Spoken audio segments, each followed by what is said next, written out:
me get that turned off. That turned off.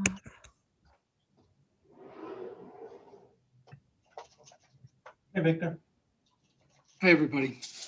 Hi, Victor. Are you ready for Thanksgiving? Sure, I'm ready. Is it this week or next? This. We're live on YouTube, and I'll start the meeting in 10 seconds. Yes, everybody stay local. Yep.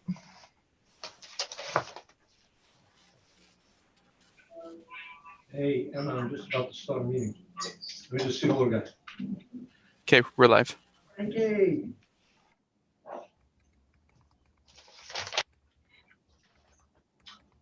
I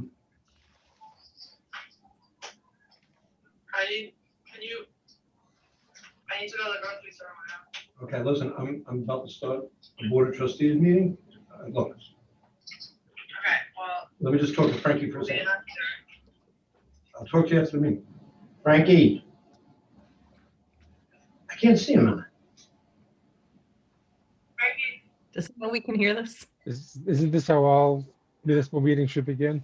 You can go board. Emma, I'll call you after this meeting's over. bring it back. Bye-bye.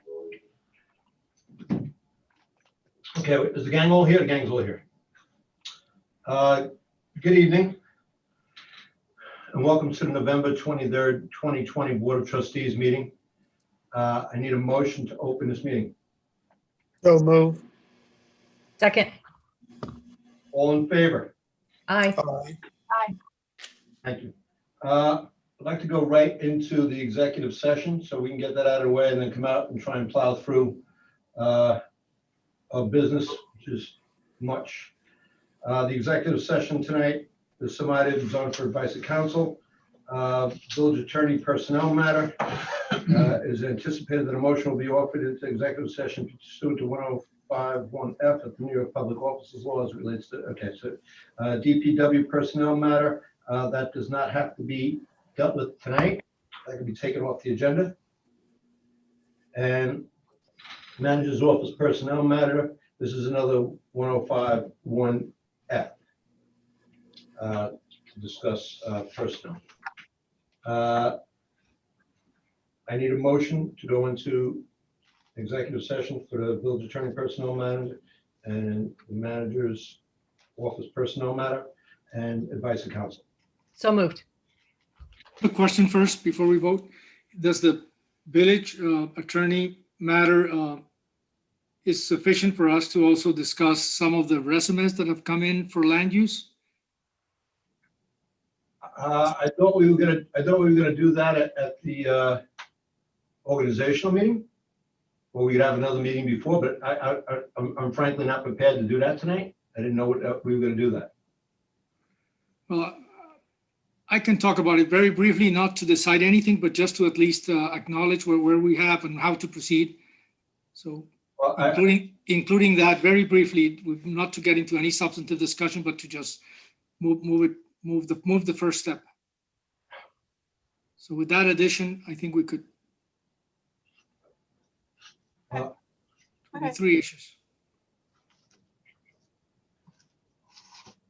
I wish I'd known we were gonna discuss that tonight. I would have looked at all the resumes.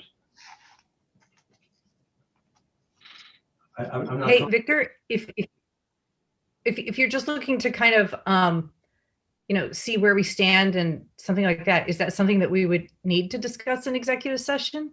Or is that just Yeah. something we can talk about openly? No, it's an executive session, very briefly, kind of see how we're going to move forward, how to review, etc. So very briefly on executive session, I think it'll help us instead of just putting it off for the 5th. Nothing substantive, no decisions, but just to have a plan to work out. That's all. That's why it was not a matter of any further discussion or email. So just they came in. So let's just move forward. Well, I I'm fine with discussing process, but if we're gonna, in the future, if we're gonna add stuff to the executive session, I'd like to know beforehand. Because it gives me time to prepare too. Understood.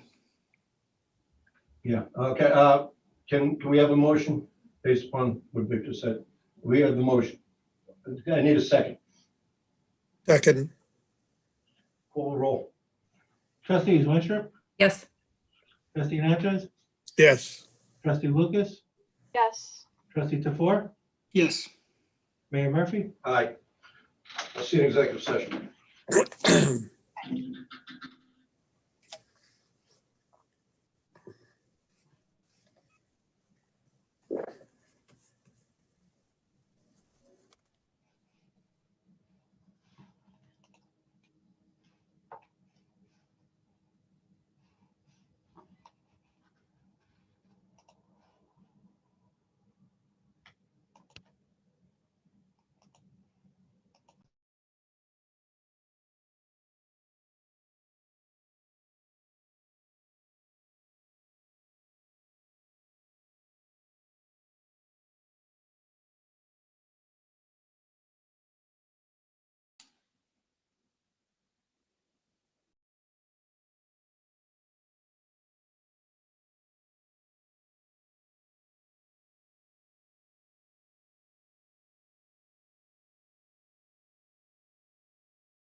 Right. Did you fix your internet, Kelly? I did. You know what? We have two zones in the house, and I was obviously on the wrong one because as soon as I got back in, everything was beautiful. That's not a good feeling, though. Oh my God. Like every other person was going in and out. It was a mess. So knitting anything good? No. I'm sorry. Maybe you should be. Should you be knitting something good? Yeah, I actually, Molly's been knitting. I've been starting things for her. That's the extent of my knitting. How's she doing? She's good. She's good. So she's good. She's trying to knit a lot of Christmas presents and Oh God, the pressure's on. yeah, but she likes to, so it's okay. It's okay. You know, I started crocheting during all of this, and I find that crocheting can be it can actually be more relaxing for me than knitting.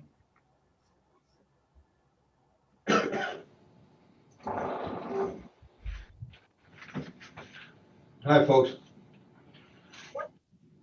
Okay. All right. We just left executive session. We're back in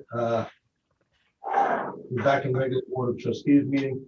There was a vote in the executive session. The vote was to send a letter to George Vladimir, Catherine Parker, the Department of State, expressing the concerns that our HCZMC has with the outfall pipe project in the village of Mamaroneck, and to ask to work cooperatively with them to try to ameliorate some of those concerns. But that was the only action taken. Okay. We're gonna have to go pretty fast tonight. We're gonna take 10 minutes after this before we start the other one, so that people can have a moment to gobble down something or take care of any needs they have. The first is 1C. What I'm doing is, if you look at your agenda, it's on for the regular meeting. I'm going to that first. I would ask that we not add anything else to the Board of Trustees to the next meeting, so that we can get through some of this at the next meeting. Engineering service for West Basin seawall. If you've been down in Harbor Island Park and you walked around the West Basin, you will see that the seawall is deteriorating. It was a seawall that was built during the Depression by the Works Projects Administration. So what was that? That was almost 80 years ago. So it's obviously held up pretty well, but now it's in need of a lot of work.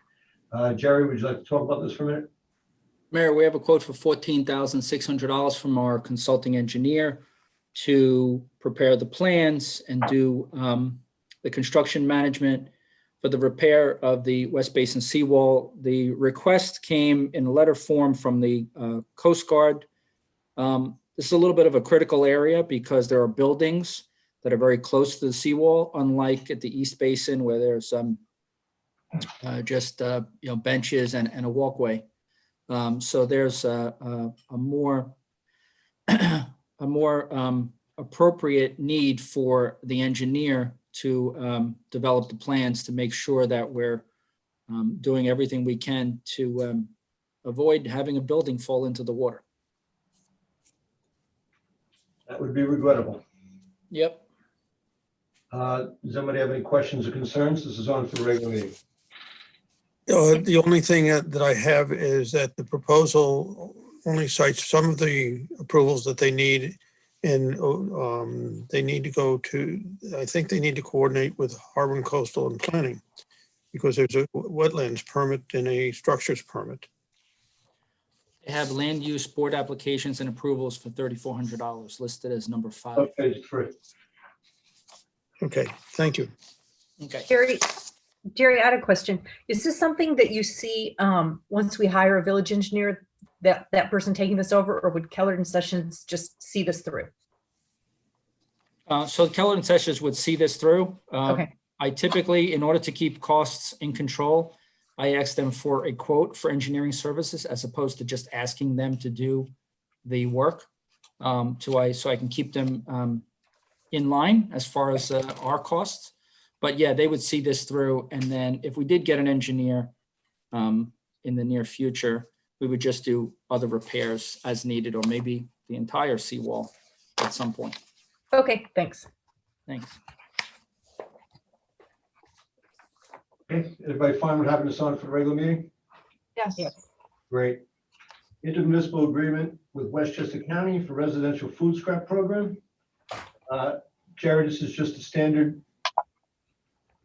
That's correct, Mayor. It's the Whatever. transportation of food scrap and the disposal, which happens to be right next door to our Public Works building. How has that been going, Jerry? A lot of people using it? So a lot of people have continued to, well, let me just say this. A lot of people continue to add. There have been numbers added to the rolls of people who are doing food scrap recycling, as well as our students from Mamaroneck that have this little nonprofit going now where they pick up food scraps from residents. They're getting close to 100 customers now, or 100 residents that they service. So Okay. it's increasing nicely. Yeah, this will be like a 66% reduction in what we're paying for the removal right now, so. Mhm. And is it, or do we, I mean, I know that because I'm doing that, I have a lot less, dry garbage. Is that seem to be the case? Or we can't sort of figure that out? I haven't done that analysis. I could at some point and take a block of, 12 months, a couple of years, or 6 months and see. What we'll have is around the holidays, we have a lot of food scraps that if they're recycled, they stay out of the trash, and that will significantly reduce. Mhm. Trash is between now and the end of the year, the trash volume increases significantly. Christmas, yeah. Wow. So I noticed that, I just wanted to suggest that as we see more traffic from suburban carting under this agreement, that we just remind those trucks to please use Hoyt instead of Waverly to get out. Okay. Yeah. So I drive around a lot and I haven't seen any large trash trucks using, I do see the small delivery ice trucks using Waverly, Okay, which I've spoken to that individual, but I don't see large trash trucks, suburban type trash trucks using Waverly. good, thanks. Everybody fine with this being on for regular? Yes. Okay, great. New business item 2A, Hummocks Road Sewer on for regular meeting. Where are we with this, Jerry? Or Bob? I could only defer to the attorneys because they've been handling it since it's been kicked around quite a bit. Mrs. Sposino? Krista, you want to address this? Yes, but I believe you had the conversation with Steve, correct? The last conversation. So the town was not in agreement with the language that was added regarding in the village that was added to the 8th paragraph. They felt that then opened them up to requirements throughout the entirety of the village and not where it was meant to open them up to, which was Oak Lane and that area. So Bob, I'm not sure if they suggested language to you that they're looking for, but I know that they would like to refine that language further. They would like to go back to the old language, which just allowed for the use of the sewer line, any sewer line that's built by residents of Oak Lane without paying a fee to the town. This is on page 7, Can you paragraph repeat 8. that? I'm sorry, Kelly, go ahead. I'm sorry, I'm just clarifying. This is on page 7, paragraph 8. Paragraph 8, yes. Okay. Go ahead, Dan. All laid Sorry. out in Mr. Altieri's email, which is the Yep. first page of the in the packet. Yeah. So can you repeat that? Because I did not hear you clearly. The objection is to the language that that the village added in the last go-around, that was the town will not charge a sewer fee for any sewer discharge in the village. The town has no objection to allowing residents of Oak Lane to connect to a future sewer line without paying fees to the town. But they object to the broad language that would allow any resident to connect. The problem with that, I believe, and you guys should be able to figure that out better than I, is that you have houses on both Hommocks Road and Eagle Necks Road, Eagle Knolls Road, excuse me, that are not connected. So if they connect, are they required to pay or not? The Hommocks Road folks are not, because they're covered by a different section of this agreement, which talks about the line being built down Hommocks Road. The folks on Eagle Knolls are not covered, and the town is not willing to include them. Well, that's the problem, that we should be fair to all of our residents. Why would we exclude them? I'm telling you what the town's position is. I'm not arguing for or against it. I understand. I'm telling you what the town has said. It's set forth in Mr. Altieri's email. Okay, I don't have any problem if they're trying to avoid anything coming from the Hampshire Country Club now or in the future. That's a different issue. What I'm concerned about is you have homes that are developed on both. I also think there may be a problem on clause 1 because it says from 203 on Hommocks Road to Eagle Necks Road. And I believe that some of the, I don't know what the current map is, but the original maps that were submitted to the land use board showed a manhole on Oak Lane where they would connect. Yeah. But Dan, did those plans show anything connecting to Eagle Knolls? What they showed is the line going from from 203 out the driveway that goes to Oak Lane, down Oak Lane to Hommocks Road to Eagles Neck Road, and to the manhole there. So my concern is that we should be protecting all of our residents, and have, one of the problems is to make sure that the language is right. Would it be possible, instead of trying to use words, to use a map that showed what, where the sewer line is and what is covered? I don't think the problem is the description, at least with regard to the language, the bulk of the problem. The bulk of the problem is that the town wants to limit free discharges to Hommocks Road and Oak Lane. Mhm. Well, the village is waiving that. And the town is in reciprocity for the town waiving that. But we're not making exclusions. The village is not making exclusions, and what I'm hearing is the town is making exclusions. Am I misunderstanding that, Bob? Well, but the number of homes in the town, I believe, is pretty limited. I think it's fewer than the number of homes in the village that would benefit from these lines.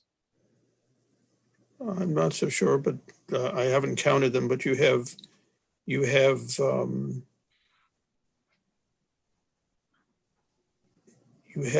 whole extension from past 205 to 220. Right, I think there are only a few homes on that stretch. But they're on both sides of the street, so I'm not sure. 1, 2, let's see. 1, 2, 3, 4, 5, 6, 7, 8. There may be 8 to 10 homes there.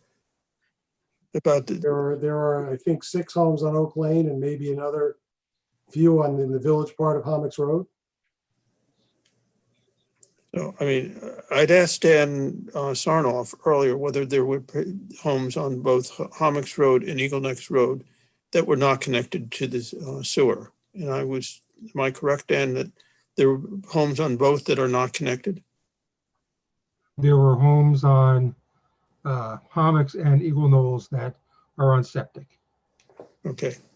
So the issue is to allow them to be able to, to connect without having to pay additional. I'll call it a tipping charge. I don't care. I don't remember how the agreement refers to it. If the concern is going past a number on Knowles Road, you could limit it to that number because that's where the development is. That's developed today. Or I think Nora's idea of having a map that shows anything, anything that's in this map can apply, but that's for you guys to solve.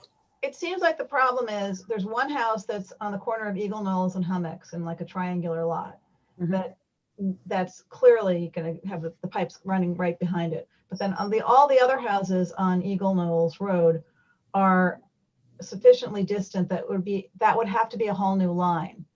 So maybe they just exclude Eagle Knolls Road until that line is put in. I don't know. I mean, but the issue, if that line is put in, then they would be paying the town to be able to use the line, not their line. They use the town's line, the transfer of sewage from one line to the other. And the whole purpose of this is to say, it's basically a wash between the two. Let's just waive the fees for both ways and, let it be done. Well, I think what they're saying, and I don't want to argue their position, but what they're saying is, you're going to have a lot more houses than we're going to have. And truthfully, I mean, at the end of the day, right, we can do a different another IMA when the people on Eagles Knolls decide that they want to hook up. Well, they can't even hook up unless there's an entire new sewer line built. Only one. Right, and that would have to be built entirely by the village. Right. Actually, Nora, that's not totally, and Tom, that's not totally correct. Could run individual lines. No, I don't think they can. Right now you have 1, 2, 3, you have 4 houses on Eagle Neck Road. The village's position has been, if you're going to hook up to a public line, you have to allow hookups along the way. That's been the village's position. Right. So so I would just say the house on the corner, it's like it's a lot with a rounded edge, is in both the village and the town, but it's right in front of it. So they would be able to hook up. The other houses would have to there would have to be a line that goes down to the pipe, and we'd have to tear up the street. So it wouldn't be something they could do individually unless they could get a right of way through someone's property, which isn't likely. So we're talking about an entirely different sewer line. I mean, I would like to go back to the language that originally had about Oak Lane and just get this done tonight. I mean, this is, something that's going to help the village. It's going to help the town. In the future, if people want to hook up on Eagles Knolls, we're not going to leave them on their own. We'll figure something out. I mean, this is, I don't want to make this so complicated that, the perfect hurts the good. So, I mean, we've been going around on this for months. And, the people who are trying to put this line in, are rightfully getting frustrated. I mean, the line's in, right? The line's in. Right, but they want the agreement so that they can, have all the paperwork in order. But the paperwork at present is not in order. Well, But that's what we're doing here tonight, Daniel. So I think what they have asked us to do on page 7, paragraph 8 is, change it to the town shall not charge the village a sewer use fee for the discharge of sanitary waste from any parcel having frontage on Oak Lane, period. Well, then. And then eliminate within the village. Yeah, That's correct. That's what they want. Yep. So what happens? We should do that. So explain to me how 205 is covered on Hummocks Road. 205. 205 is after you turn right, going down to 220. Yep. Well, that's not earlier in the agreement. Then it's not in that paragraph. And then you also have the fact that in paragraph 1, I don't have it in front of me, it describes it from 203 down Hummocks Road to Eagles Neck Road. And it's actually going down Oak Lane to Hommocks Road, to Eagle Necks Road, Eagle Knolls. Eagle Nose Road, forgive me.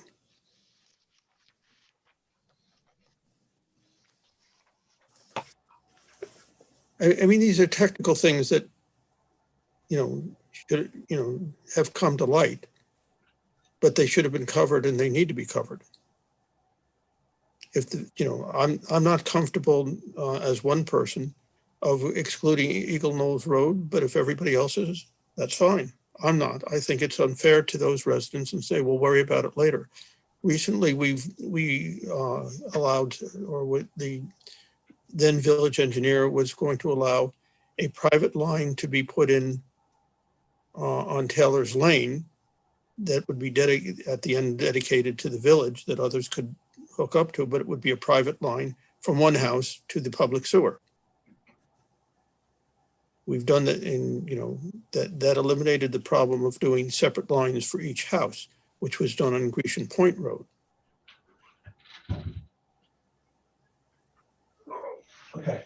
I'm not trying to delay it. I'm just trying to get it right, which I think is right. Okay, that's fair enough, but it's got to be a consensus of what the whole board thinks is right. So it's on for tonight. I'm gonna make a motion to go back to just having Eagle Knolls. If not Eagle Knolls, I'm sorry, Oak Lane. Lane. If it doesn't pass, then we'll go back to the drawing board. But it's almost 7 o'clock and we got other things to get through. 2B, or not 2B.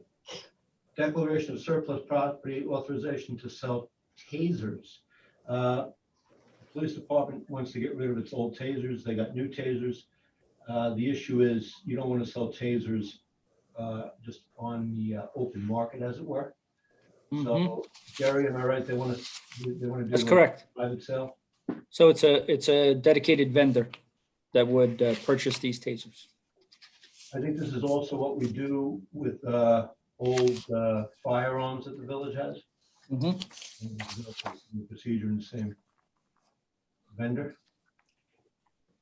If they're selling the old, I think we got rid of the AR-15s a while back, and this is how they did it. Does anybody have any problems with this? No. Okay. 2C, replacement of 2 damaged police vehicles. We had a police vehicle that was involved in an accident and a police vehicle that had a fire. Insurance covers a small portion of it, but the vehicles need to be replaced. Jerry, am I wrong? That's correct, Mayor. Insurance covers probably 25% of it. So, and they're well-used vehicles, aside from the fact that one was smashed and one burned down. They were totaled, right? The insurance totaled them out. Yeah. Okay. Does somebody have any questions with this? No. Concerns? No. Okay. Down to Earth Farmers Market. I was going to say, actually, I'm sorry, what? we'll be buying hybrid police vehicles, if approved, for the first time. Yeah. Ever. And I know we probably have to, actually, it's not it's a happy on that end. On the other end, we'll be using another 100,000 from our surplus.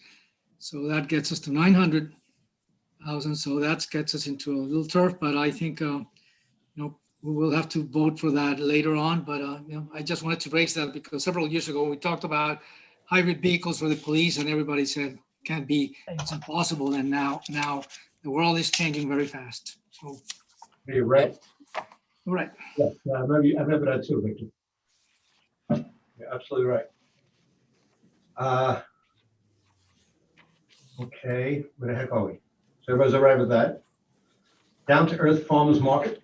Jerry? Down to Earth Farmers Market, we had a contract for multiple years for them to be inside and utilize the blue room and areas of the pavilion. That's a no-go anymore. So we've revised it. They want to utilize the outside pavilion field area, and we will have outdoor bathrooms for them, which of course will be sanitized, and the fee structure changes a little bit. So We have a flat daily fee of $300 for them to operate the farmer's market outdoors using 10 by 10 tents for their vendors during the months of January, February, March, part of April. I think that's great.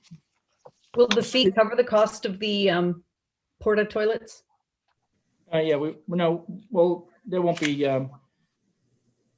we will have either our toilets or portable toilets, and it'll cover, the $300 fee was set so we can cover all of our costs, including Okay. staff coming in and operating. All right. Yeah. Thanks. Not just that. Yep. Okay, good. The last time that we had them, they were running trucks down from the road to the pavilion. You can allow that again or not? No, that's prohibited. That's prohibited because we're not going to make the same mistake twice on that one. Okay, that's great. And they're actually closer now because they can load right off of the road, which we will close off to try to assist them in the early morning hours. Because they'll be, closer towards the road now, using the field instead of using the building. Yeah.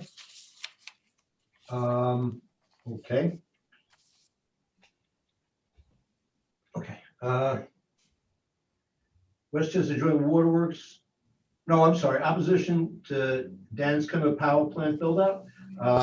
They want to build a power plant up on the Hudson there that will use natural gas and diesel. And I'm sure most of you share this concern that I have, that the best thing to do with carbon emissions right now is to keep them in the ground. We really can't afford almost any more carbon emissions to be allowed into our atmosphere. The world is rapidly warming, more rapid than they were even talking about a couple of years ago. So this resolution would ask that that plant not be built and to find renewable energy alternatives. And it's something that a lot of municipalities and counties are doing. Does anybody have any questions or concerns or would like to talk about it? Please feel free. Just want to make sure that we have the resolution that the Committee for the Environment endorsed, which is not the same as the original one that was sent to us. They did some modification and I think some substantive improvement to it. Wasn't. You sent that today, Dan, right? Yes, I sent that today. Okay. So whatever that one is, make sure that that's the one that's used. What we'll do is we'll read that and I get the record, and that's the one we'll vote on.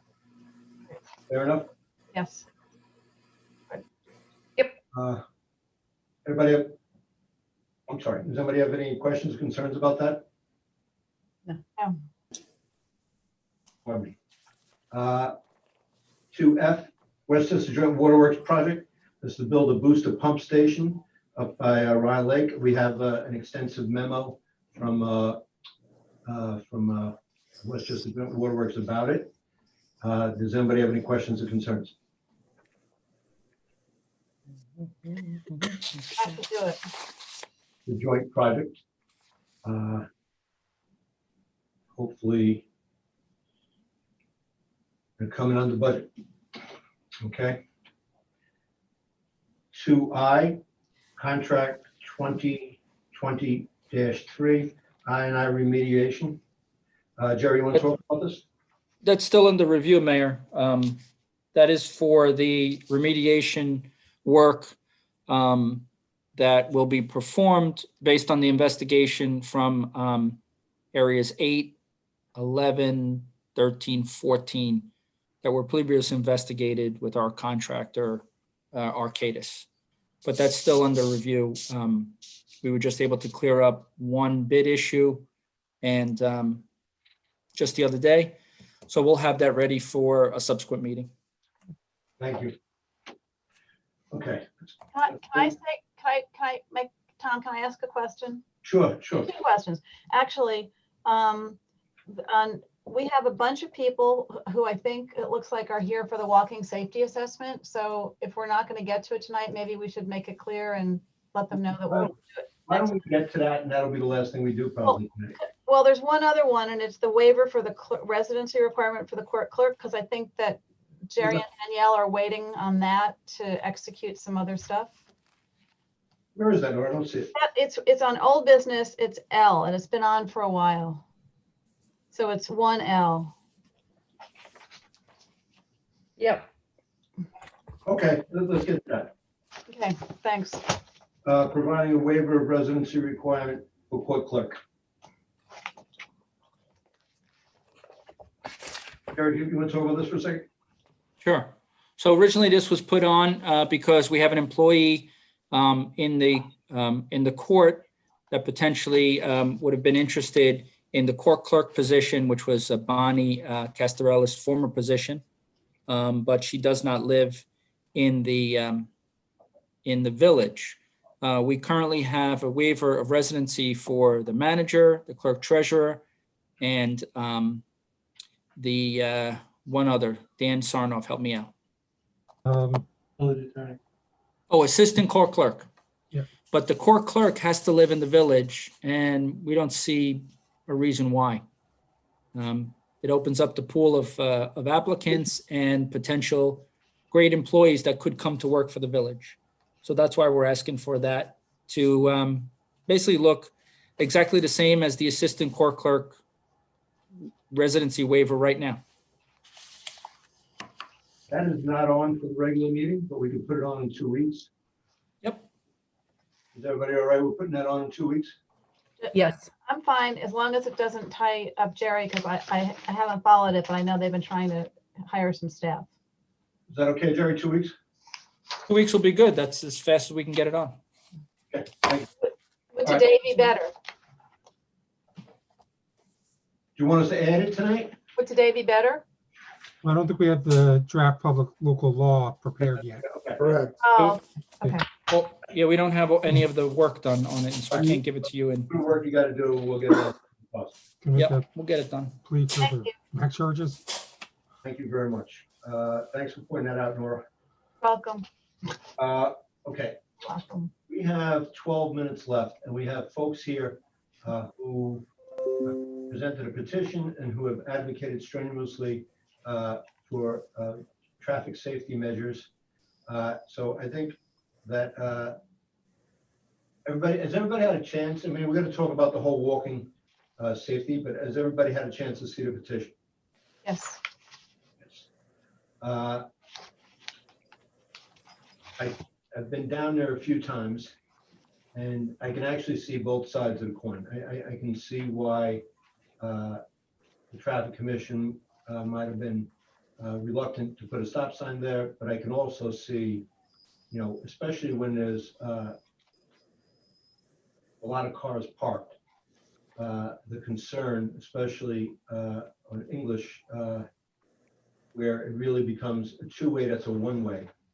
And if you're coming from Halsted and you're on a bike or something and you're going downhill.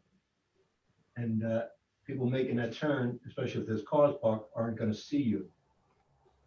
So the concern was to put a stop sign there and hopefully ameliorate some of that concern, also with taking out parking where the access to the park is, where the park entrance is at that kind of cross section there. So I can understand why they want to do it. So has anybody else had a chance to go down there and take a look at it themselves, or? Yeah. I've been there many times. Yep. I think that the residents have a good case. I think it's warranted. I think the two stop signs and some reduction in the parking would make it safe. I've been there when there's been very close calls, including cars not traveling at legal speeds of under 25 miles an hour and almost colliding. 25 miles an hour on some streets seems like 80. Yeah. But That's why I think you need the stop signs, and that's why I think you need to clear some of the parking from the park. right. It opens that enclave up into a safe approach. There are people going to and from the parks and and to and from the residences. I think it's a really valid approach to life. I would just ask that everyone, if you've looked at the walking safety assessment report, it really lays out where the parking places should be eliminated. And it also indicates where some striping should be painted. The assessment report also talks about an additional stop sign that they highly recommend on Franklin and English. So, you know, the stop signs at the corner of, you know, at the park, those are one issue. But I think the assessment also talks about some other really important traffic calming measures. The thing that would cost a little more is adding the ADA compliant ramps for bicycles to enter the park. And I don't know whether we want to, I don't even think we have a budget, how much that would cost. Do we, Jerry? The ADA, the bike ramp? You're muted. You're muted, Jerry. Sorry about that. I could easily share with the board tomorrow what it would cost to do an ADA ramp, because we just finished 100 of them last year. So I could provide some basic cost. Okay. But as far as getting it done quickly, concrete, or going out of concrete season, not into concrete season. Right. And that may be, you know, the report talks about that as more of an intermediate range goal. Okay. The striping and the removal of parking places and the addition of at least one stop sign at Franklin and English, I think, are measures that would help quite a bit. Well, there's no Franklin in English. Now, where did I see that in the report? English and Park. English, but no, there was another stop sign that was in the report on Well, the one the neighbors want, English Place and Franklin Avenue. It's on page 3. that's up further. Yeah, that they included that as part of this report and part of their safety assessment. And Okay. and that was But English Place in Franklin, that's on the other side of Halsted. Right. That's further, that's not where the park intersects there. I know, I'm just going by the recommendations in the report Okay. because that section was added. There was some dispute about whether that should be added, but it was added. And this is, I mean, one of the rare instances in which installation of a stop sign is strongly recommended there. Okay, well, we could take that into consideration too, but right now, I think what the residents were advocating for, and I talked to I know. who started the petition, and they don't want 2 stop signs anymore. They just want the one at Park and English. Going toward English, if you're heading toward English on Park, at the corner there, it doesn't make sense to put one on English. It just makes sense to put the one on Park. But you know, we could further confer with them. I'm gonna let one of them talk because she started the petition. Her name is Christy Luciano. Augie, we get Miss Luciano in here? I can do that. Augie? Hi. Hi. Thank you, everyone, for letting me have a moment to talk. Kelly, the stop sign on Franklin is a kind of a separate issue. We covered it in the walking tour because we were on English already. Yeah. That was, you know, strongly recommended and down the line, but no, it's not tied into this particular problem. I mean, my neighbors and I were talking about it, and it really doesn't make sense to only put one on Park and not on English as well, because the problem is from both directions. It's a 2-way, 1-lane street, no matter which way you're coming. Tom, you and I had an opportunity to look at it together, and you know, I definitely pointed out how the hill takes you down on English toward the park. But again, because of, you know, there's no real entrance right now other than people's driveways. Kids are riding in the street right up until that intersection. So to have the 2 stop signs, I think, is really crucial. I don't see how the one on English works, to tell you the truth. I don't see, you know, it just, I mean, I don't necessarily think it's as important as the one on Park, but I do think that if kids are riding their bikes to the park and don't pull into my neighbor's driveway where there is the cutout right now, then they're in the middle of the intersection as well. but there won't be those parking spots there. But I'm looking at the map. So as long, I mean, I guess as long as it could all happen simultaneously, then that would eliminate some of the problem if kids can keep toward the left coming down Park to not need one on English. That to me is just too much because it's just, you're gonna get a lot of right-of-way problems there. Sure. You Okay. can't make if you're coming down English, you can't make a right, right? No, you can only make a left. Right. So it's like a continuation.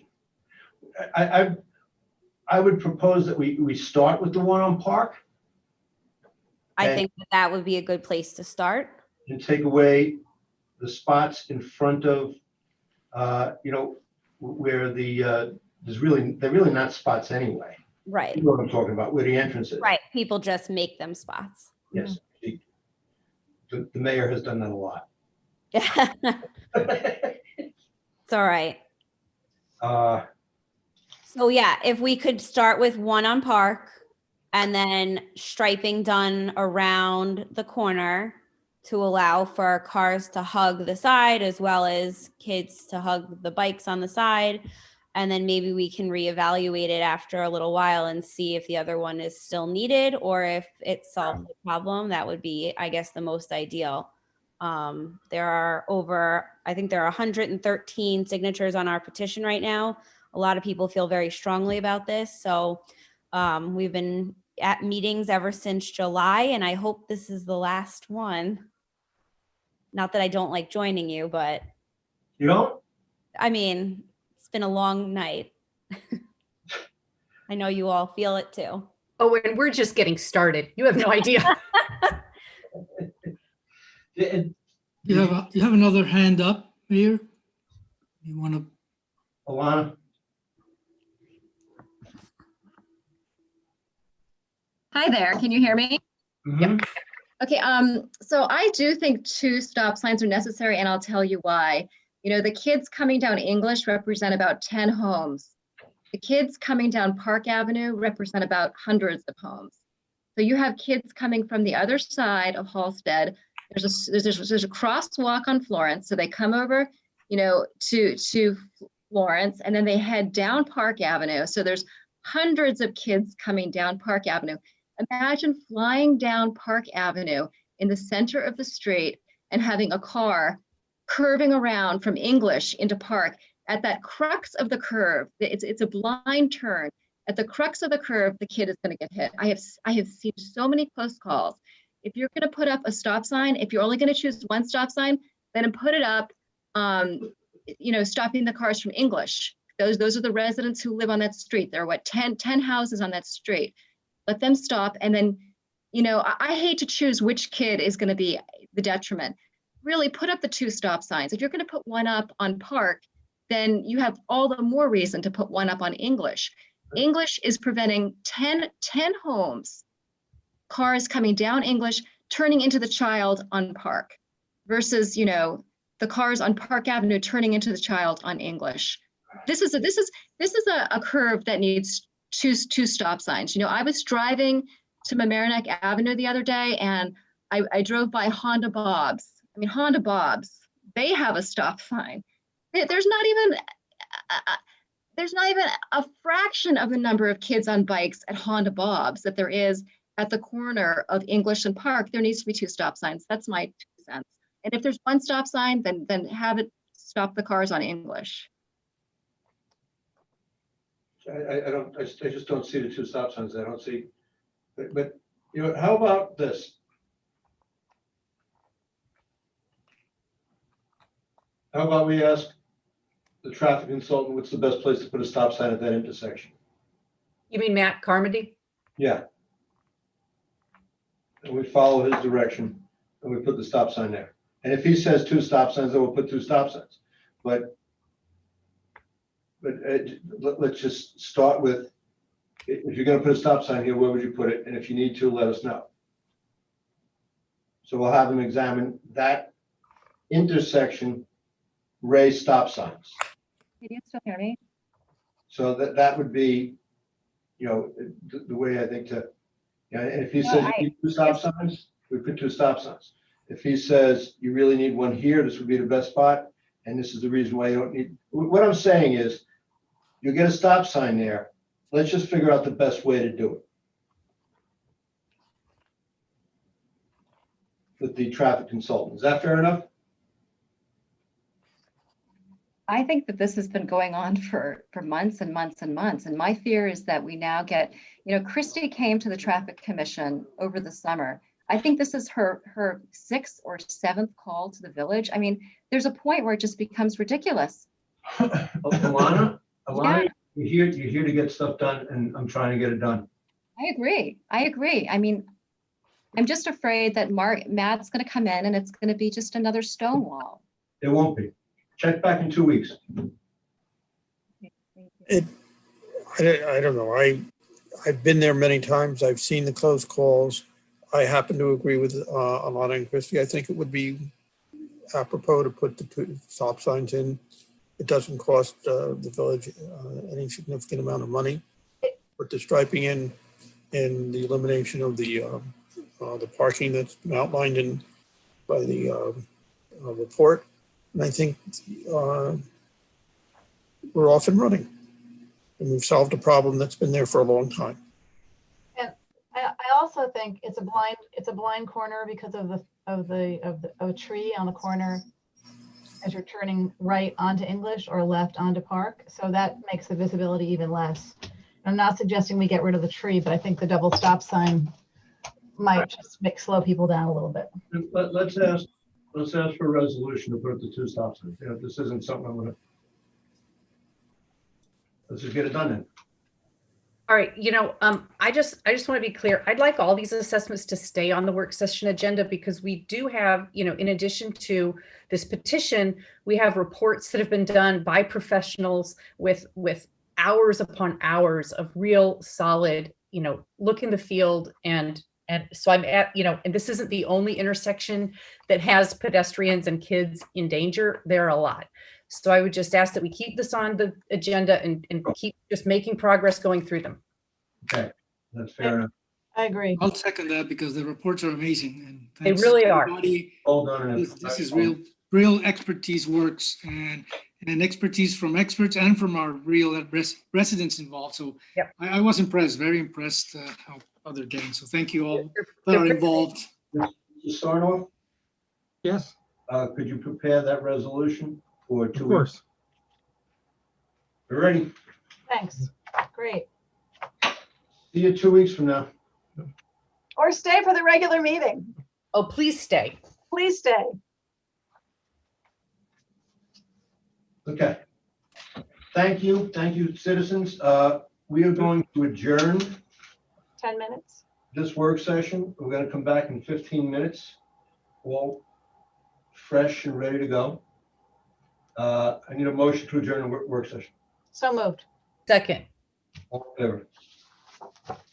Aye. Aye. How long, Tom? 15. He said 15. Okay, 7:35.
Okay. There you go.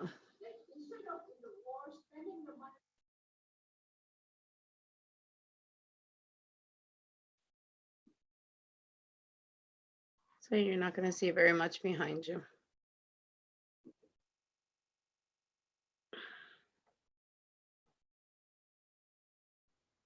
Sit down and see.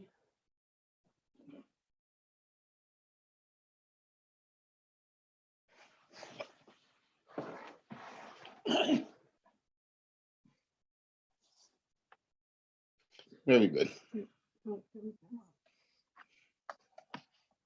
Very good.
Yeah, unfortunately.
All right.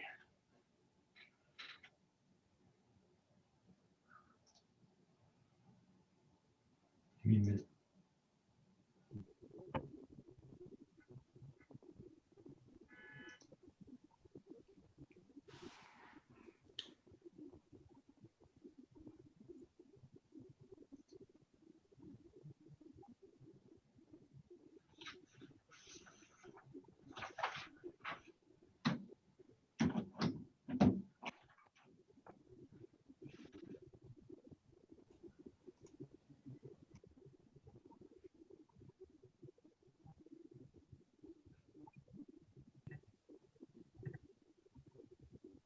Is Crystal here?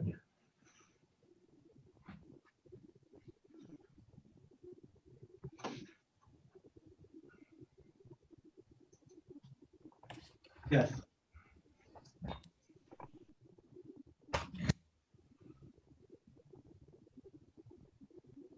Okay. Oh, are we on volume? Yeah. Okay. Is everybody ready? Yep. Yes. Okay. Good evening. Welcome to the November 23rd Village of Mamaroneck Regular Board of Trustees meeting. We met both in executive and in work session earlier, and we are now coming back to the main game. I need a motion to open this meeting. So moved. Second. All in favor? Aye. Aye. Please join me in the Pledge of Allegiance.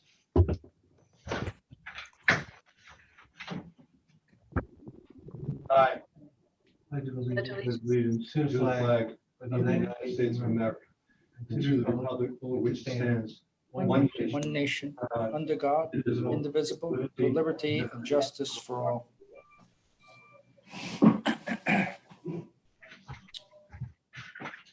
Thank you.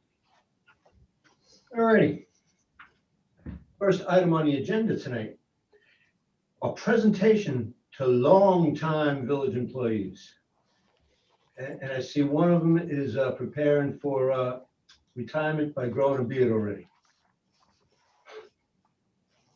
The first person on the agenda tonight that we're going to congratulate is Chief Christopher Leahy.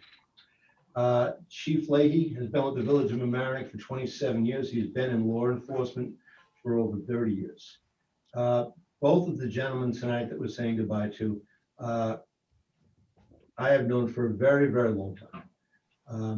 I have, you know, there are days in your life that are kind of burned into your memory. And when I think of April 15th, 2007, there are many people whose images and what they did that day are burned into my memory. But Chief Leahy and at the time Chief Barry Castorella are two of the most important. They both went, I think the chief might have been a sergeant at the time, and I rode around with him for a couple hours, and I was with the chief at the old hooks that we used as the command center that day. And that was probably the worst day the Village of Mamaroneck has had in terms of a sustained emergency that I remember. And both of these gentlemen gave 110%, as did so many people that day. But, you know, forever when I remember that day, now we just passed the anniversary of the day John Kennedy was murdered. And for folks who are older than a lot of us, they remember that distinctly. I remember that day in the village distinctly. It might not have made national headlines, but it was our Waterloo, and you guys were there, and I'll never forget it. But just let me tell you a little bit about Chief Leahy. This is from the proclamation. One such individual is Chief Christopher Leahy, a 27-year employee of the Village of Mamaroneck, an officer who served with distinction and established a legacy of leadership and accomplishment in public service so great that he has inspired thousands of residents and co-workers. And whereas Chief Leahy was first assigned to the patrol unit until 1997, when he was reassigned and became an inaugural member of the bicycle unit, and during this time, he also became a certified DARE instructor and taught at the Mamaroneck Avenue School. And whereas among his many accomplishments and distinctions, then Lieutenant Leahy was chosen to attend the FBI National Academy at Quantico in 2010, and shortly after his graduation, he was promoted to the rank of chief. And whereas in his time as chief, Chris Leahy has led the department, taking great pride in the men and women of the Village Mamaroneck Police Department, and consistent with his career of service, has implemented a community policing efforts, working with the community to guide and educate residents about public safety policies and procedures. And whereas on the occasion of his retirement, it is proper and appropriate that Chief Christopher Leahy be recognized by the community for the positive impact he has made toward the betterment of generations of village residents. Now, therefore, I, Mayor Thomas A. Murphy, on behalf of the Village of Mamaroneck residents, hereby express the deep gratitude, esteem which he is held by the community. I personally thank him on the occasion of his retirement for his lifetime of service he has given to the village.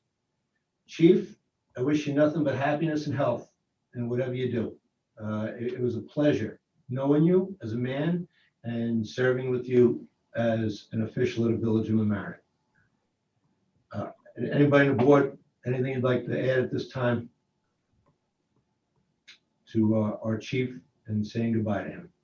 Wish we could do this in person. Me too. Me too. Mr. Mayor, if I may. Please, Chris. So first and foremost, it's been an absolute honor to work with the men and women of the Village of Mamaroneck Police Department. No doubt in my mind, the greatest police force around. I've met many wonderful people and made many fantastic friends over the years, to which I'm very grateful for. It's been an absolute privilege to serve the friendly village, the residents, and the many boards who have sat over the last 30 years. I'm leaving the department in very capable hands of Sandra DeRuza. I wish her well. I wish you all well, and thank you all for the well wishes. Mayor, our relationship, our friendship goes back decades. We've done many, many, many good things for the village over the years, and I thank you for your support over the years. I want to thank everybody. Thank you. Thank you, Chris. Thank you. Yeah, truly a pleasure. And if you come by Village Hall tomorrow, there'll be a beautiful plaque for you. I thoroughly appreciate that. I didn't realize that was coming, but thank you very much. I appreciate that. Thank you all. Yes, we could do. Oh, just one other thing. The beard is a fundraiser. If you check the website, anybody can donate. We're donating to colorectal cancer. Okay, great cause. And all of the officers that you see with the beard, we've all donated for this cause. Okay, it's not an undercover then. Thank you, Chief. All right, the next gentleman that we're going to honor tonight, someone I first met years ago in 2001 when I was first appointed to the Village of Mamaroneck Board of Trustees, and he told me, anything you need, babe, you just ask me. And you know what? He was true to his word these past 20 years. Anything I needed and I asked him, he did with pride and with gusto. Barry Castorella puts his heart into everything he does. He wears his heart on his sleeve. He loves deeply, and he cares deeply. And, you know, he has given so much to this community. You know, in the past few years I've been mayor, you know, I go to work very early, and I often drive by Harbor Island Park, sometimes before 6 o'clock in the morning, and I'll see something out in the fields, and I'll think, do we have bear? Then I look and I said, no, it's Barry. Barry's there at the crack of dawn looking at something because he cares so much about those parks. And the parks, you can tell by looking at them. Somebody really cares about them and somebody really loves them. Barry grew up here. His heart is here. His family is here. His home is here. You couldn't ask for a nicer guy. And I got something to read for you, Barry.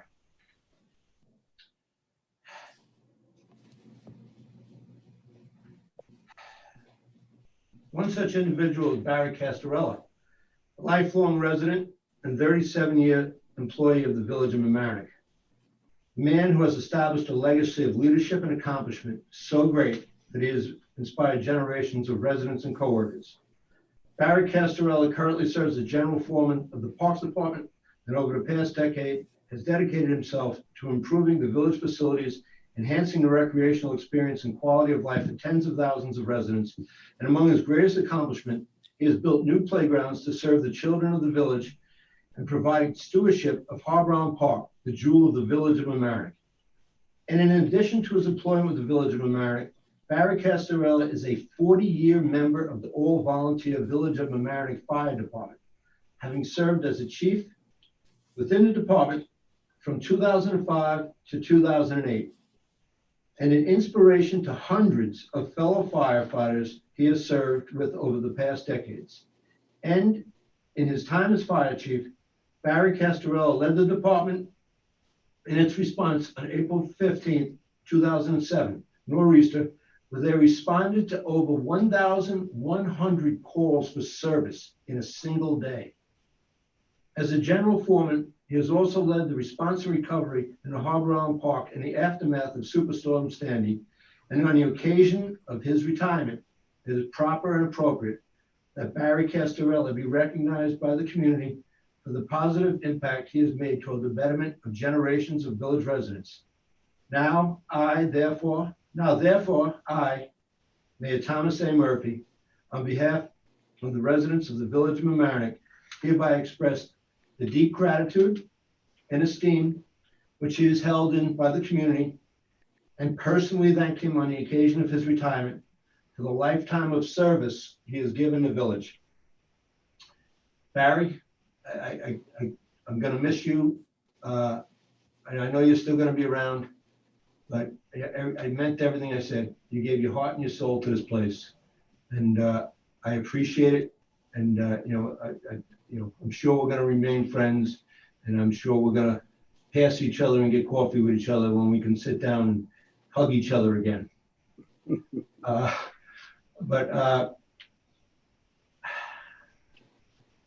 And I'm really going to miss you, Barry. Barry, you want to say a few words, Mr. Castorella? Sure. Mayor, I'd like to thank you very much.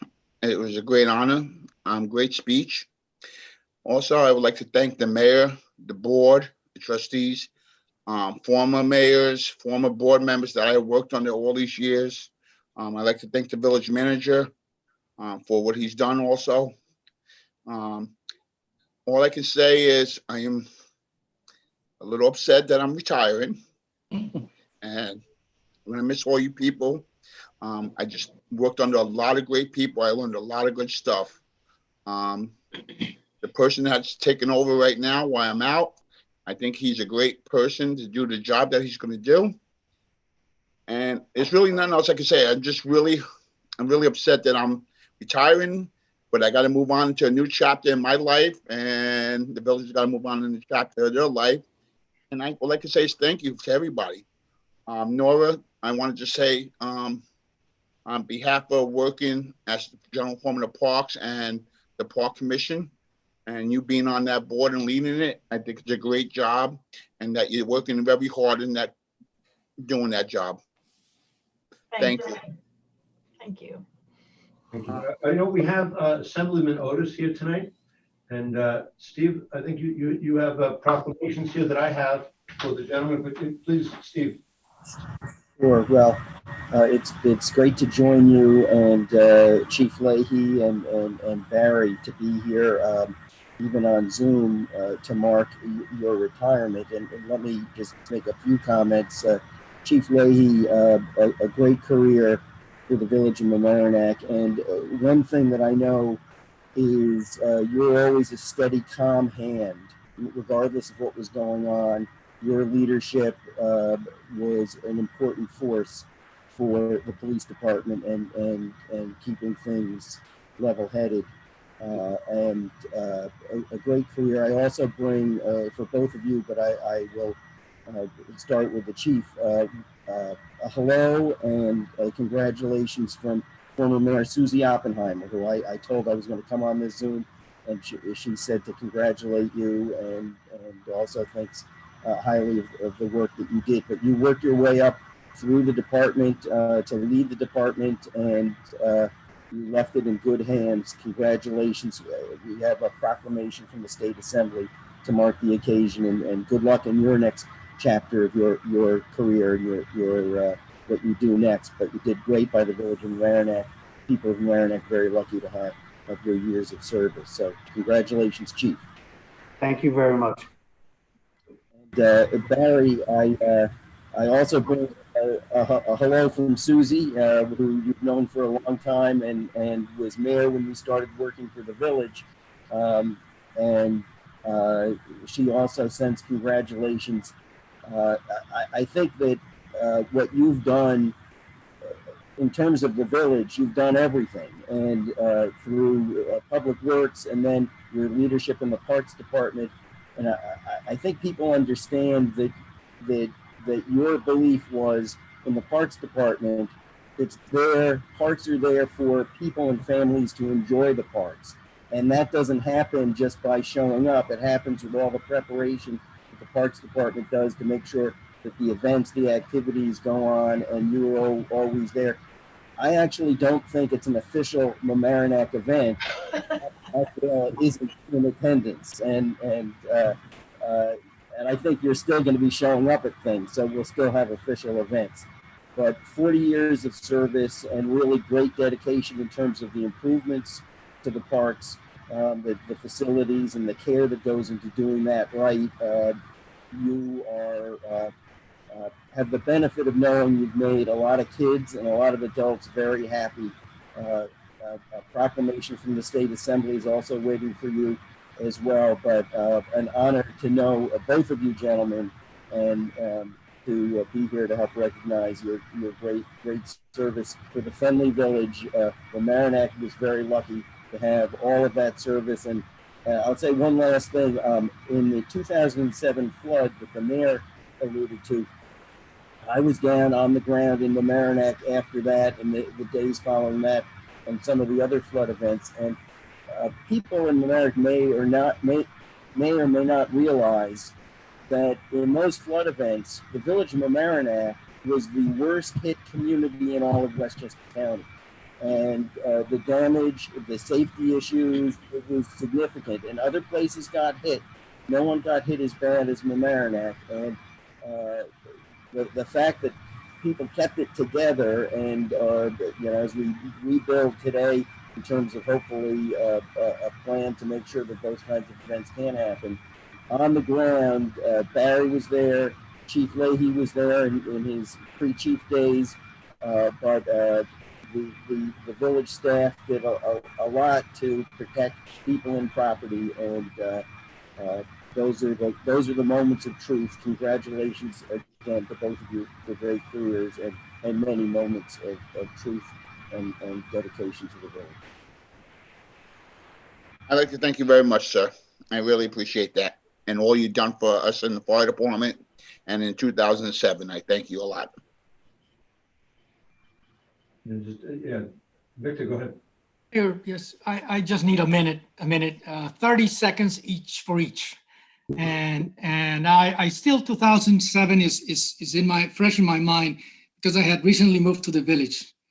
and it still doesn't fade, and I hope it doesn't, because we still have to work on that. But the 30 seconds, I start with Chief Leahy, and actually, one day this will be over. So I'm thinking now, when I leave office, you guys I'll remember you of my best, some of my best things I've done here with you, with the Chief Leahy, promoting our officers or hiring officers. That was some of the most rewarding experiences here. And I thank you for bringing the best you could, and I'll remember that always.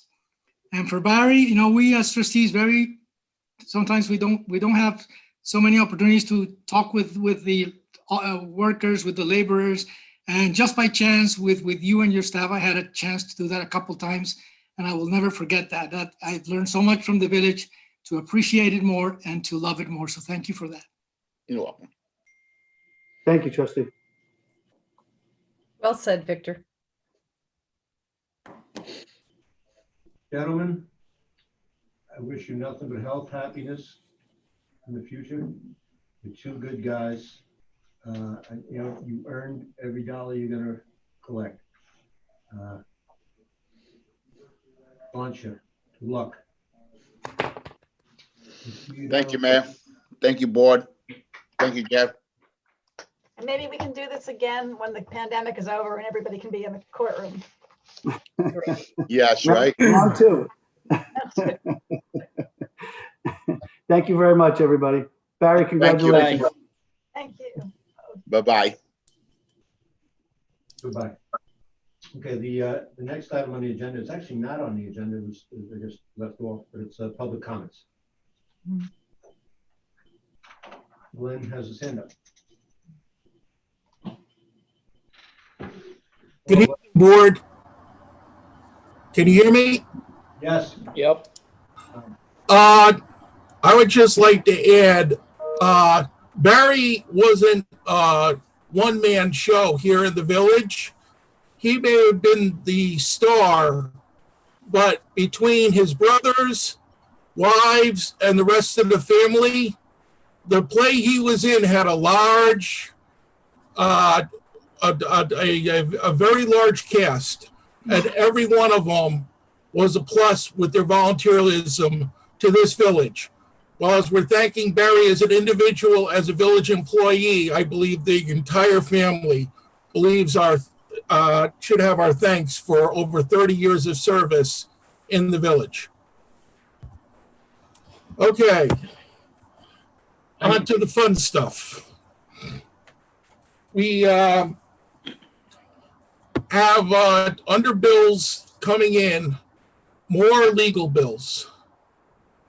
At this point, our legal budget is only going to have $195,000 in it, and I don't believe we've even gotten a retainer left in for the T-Bird case. You're going to have to do some analysis of where your legal costs are going, and your overall cost. We have a revenue control report, and we have an expense report. And right off the bat, you have a $2 million difference between what we are spending this year and our revenue this year. I know $600,000 of it is coming out of the general account towards it. Where's the other 1.4 million coming? And then if you go further into the report, our revenues are going to probably fall anywhere from $500,000 to 1.5 million short.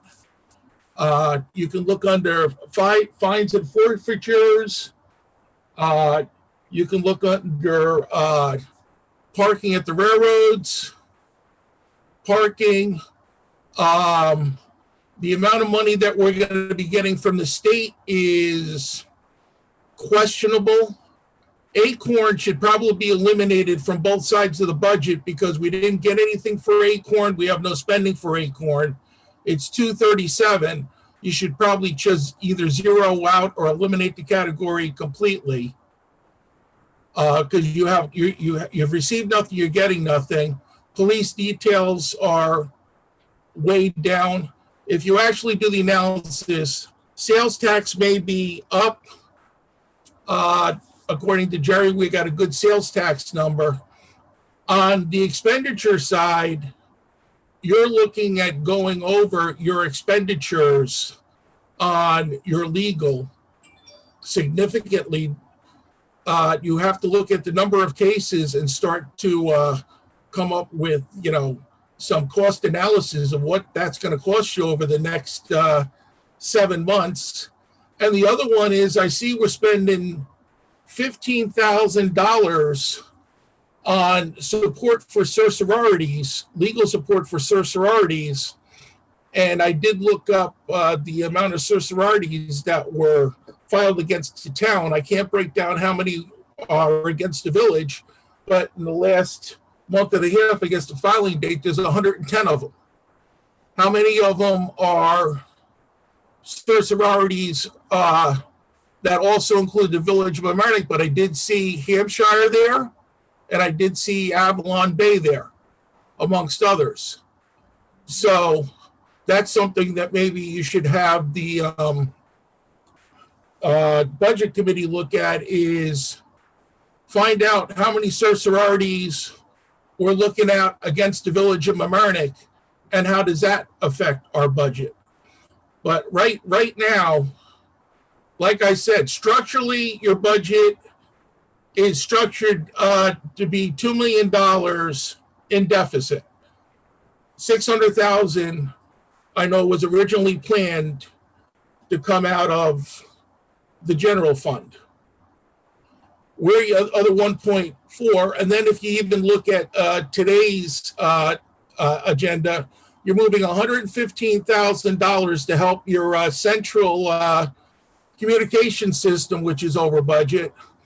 And then you got $80,000 out of $100,000 cost to replace 2 damaged police cars that you're also taking out of the general budget. That's another $200,000.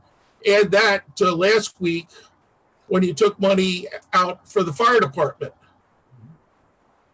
So you guys are gonna really have to start crunching your numbers, because the numbers will look fine. We're about to start to get our property tax numbers, but come March, your average spending is somewhere between $700,000 and $900,000 a week, depending on how the bills come in.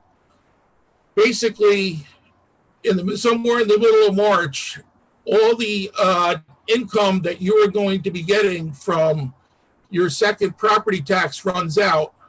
And if you wait until then, you're going to be in a real pickle, because even if you lay people off, it really doesn't do you much good, because there's only 3 months left. So And thank you, you have to defer shade trees, Glenn. whatever you have to do. You're going to have to go through. You're going to have to go through those accounts and start really looking for where you need to find savings, or you're going to have to commit another $1 million out of the general revenue fund. Thank you. But you're going to have to actually. Come on. You're not listening. The time limit on this is 5 minutes. Next is Gazella. Mayor, sorry, but may I just interject very briefly, because I just want to help. I don't mean to correct Glenn, but I think he meant, when he was saying from the general fund, he meant from fund balance. Yes, I know. Right, and I know that's what he meant, because he's been following that very closely, and just to make sure we are following this very closely. Thank you, Glenn. You always make very pointed remarks. So I just wanted to help you. Just I think you were trying to. It's fund balance that you were talking about. Thank you. Gisella Mariquin. Gisela Mariquin, hi. I'm getting closer every time. I think so, yeah. Good evening, all. I'm calling again. I'm glad I followed that previous caller who really looks at all the stuff, and I'm just calling about things I've been calling over a couple of weeks. I guess my question is, a few weeks ago, I know someone else called in questioning around our, village taxpayers paying for Sidney Goldstein's Article 78 lawsuits. If we look at some of the bills over the past couple of months, we see that there's been 30,000 in March, in April, more to Attorney Leventhal. And these strictly say Article 78 preparation. And another in September by the same attorney was another $9,000. So I just want clarity as to why we keep stating, and in particular you, Mayor, why the village, you keep saying on behalf of the village that we don't pay for her lawyers for the Article 78 lawsuit when it really does. My understanding, we don't, I will check on that. And if we did, we will claw it back. So these bills could be wrong and somebody could be making a mistake, or you're stating that it's No, not. I'm not prepared to say that. I'm prepared to say I'm gonna look at it. Okay, thank you. Thank you. Who's Village of Mamaroneck? I don't know. They didn't put their name. I don't know what that is. Go to Kevin, go to Village of Mamaroneck and see what it is.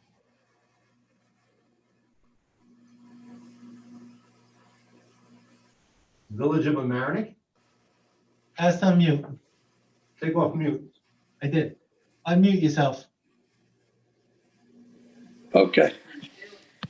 Who is it? My name is Anthony Cordy. I live at 136 West Boston Post Road.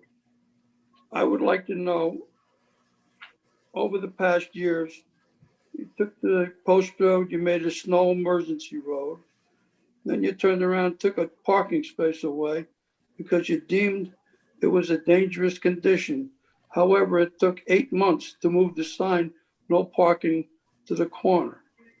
Now I understand you want to put parking meters on the, I guess, the north side of the Boston Post Road. I believe it's a hardship for some of the people that live here. They have the pandemic and they have to stay home. And now you put parking meters and they'll have to, I guess, feed the meter, or I don't know what they'll do. Also, businesses here, I lost 2 commercial buildings, couple of tenants don't pay rent. It's going to be a hardship. There's no parking meters when you go underneath the bridge in the Washingtonville section on Mamaroneck Avenue.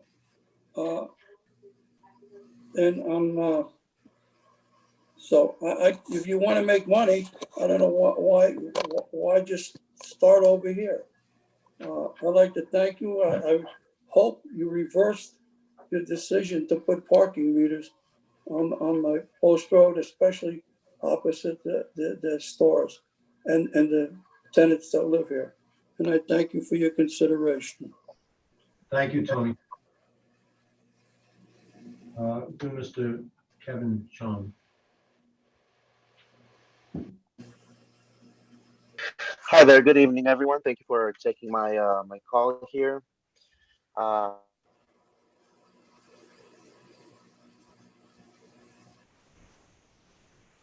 Yes, sir. Mr. Chong, did we lose you?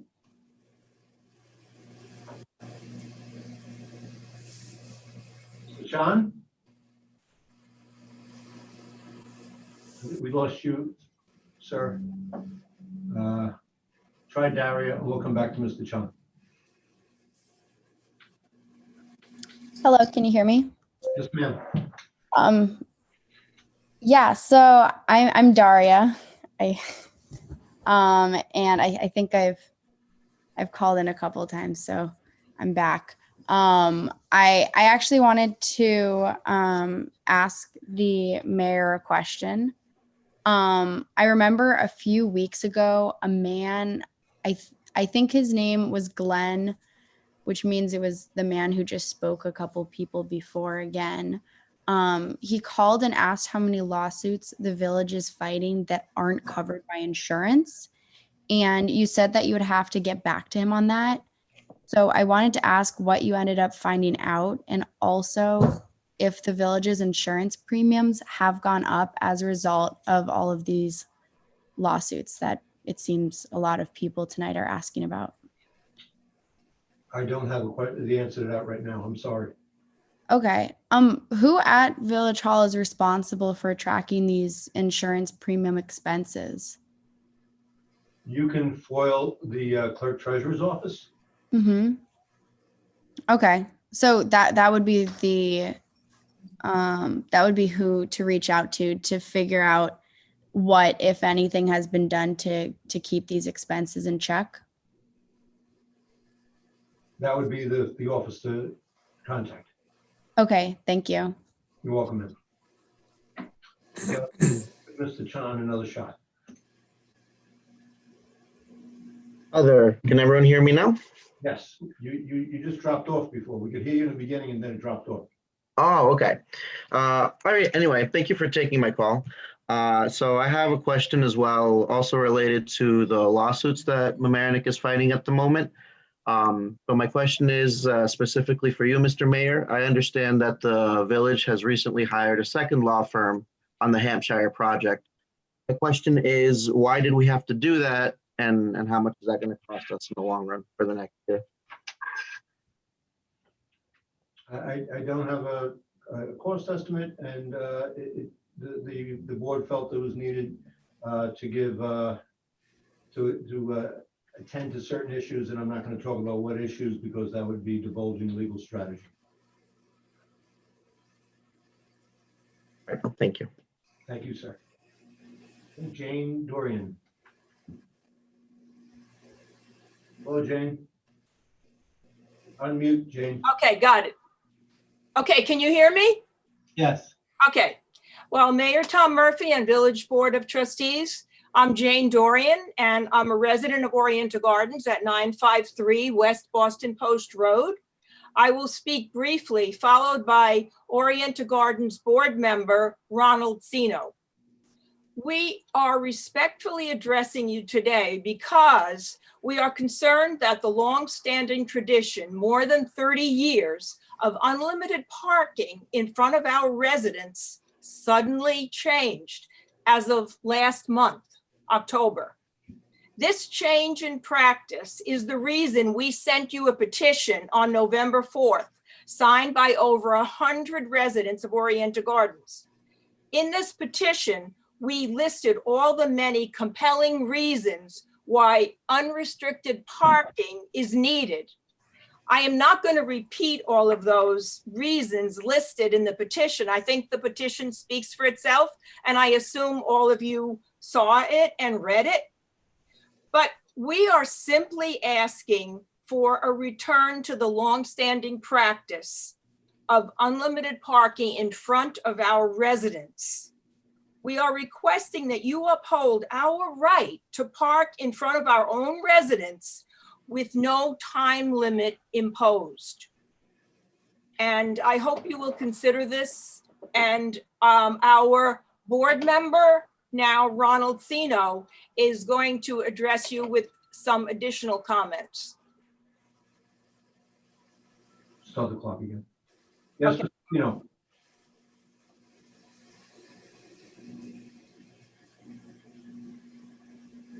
Mr. Fino? Chino, is that it? Ron Chino? Sino. Chino, you get, oh, sir? Yes. Go ahead, buddy. Okay, I'm sorry.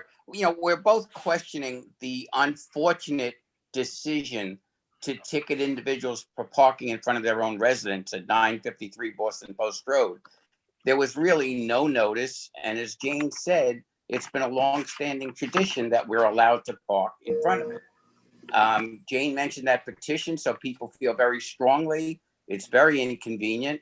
And as you know, we're in the midst of the second phase of this horrible COVID pandemic. More people than ever are working from home. Parents are homeschooling. Everyone is told to be sheltering in space, yet you're telling us to move our cars every 90 minutes, 6 days a week, which seems very unreasonable. You know, my personal opinion, living here for over 12 years, is no residential residents should have any parking restrictions imposed in front of their home. I'm sure you guys don't. So I guess I'm requesting that this impractical and unpopular change be reconsidered because we don't know who benefits from this policy. So again, very quickly, please reconsider this issue. Kindly inform us when you do make a final decision. Thank you for your time. Thank you. Village Manager Barbario, can I ask you a question? You're On muted. mic. Muted, Jerry. You're muted. You can ask me a question. Thank you. So right now, the law is 90-minute parking, right? That's correct. That's most of Boston Post Road is 90-minute parking. Okay, so if we want to consider giving relief to that area, we should consider changing the parking regulations in that area. Correct. You would basically abolish the 90-minute limit. Okay. So this is something that I might put on the agenda in the future, of considering the parking limits in that area. I'm going to go down and look at it further in the next couple of days. But I understand, I know I live on Richbell Road. So I understand how parking is in a premium when you have an apartment. And we have restrictions, but it's only about opposite side of the street. Okay. All right. I hear you. Thank you. No other hands? Mr. Chino's probably been at it already. All right. Tom, can I ask a question? Yeah, sure, Nora. So, the enforcement started recently? So we've had the law for a while, but the enforcement is new? Well, it's not new. It's just that it wasn't being done. Wasn't being enforced. So No. Okay. It wasn't being enforced, and now it is. Okay. As it should be. And the other areas, there are areas very close to those apartments that do not have parking limits. That's directly across the street in front of the town center, going all the way up to the field, from the town center driveway up to the field. And in fact, many residents park their car and leave their car there. Okay. The entire time. They don't even move them. Thank you. Thank you.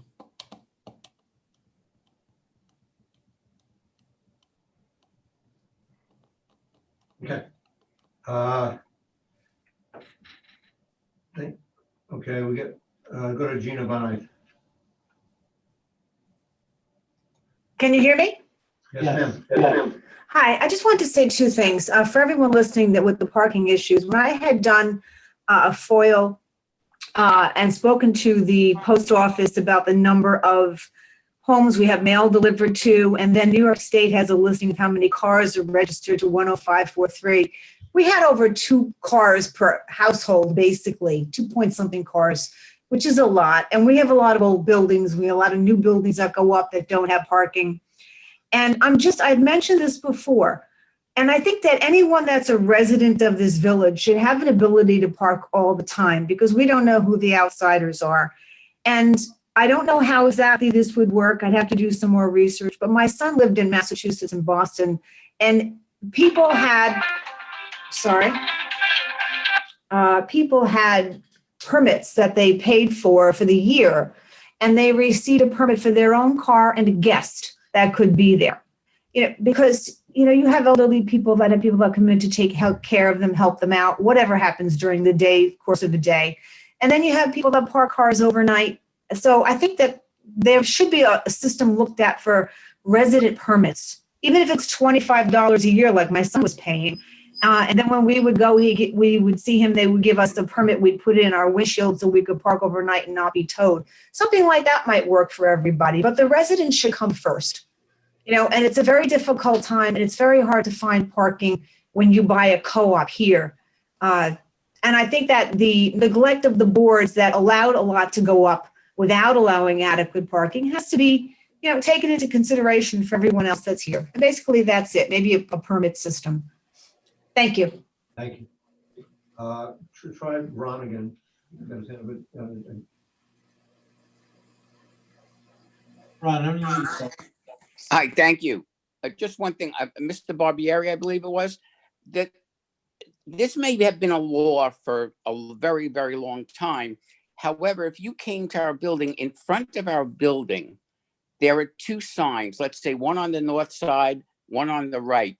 And there is an arrow that pointed away from the buildings, saying in essence, yes, you can park in front of the building.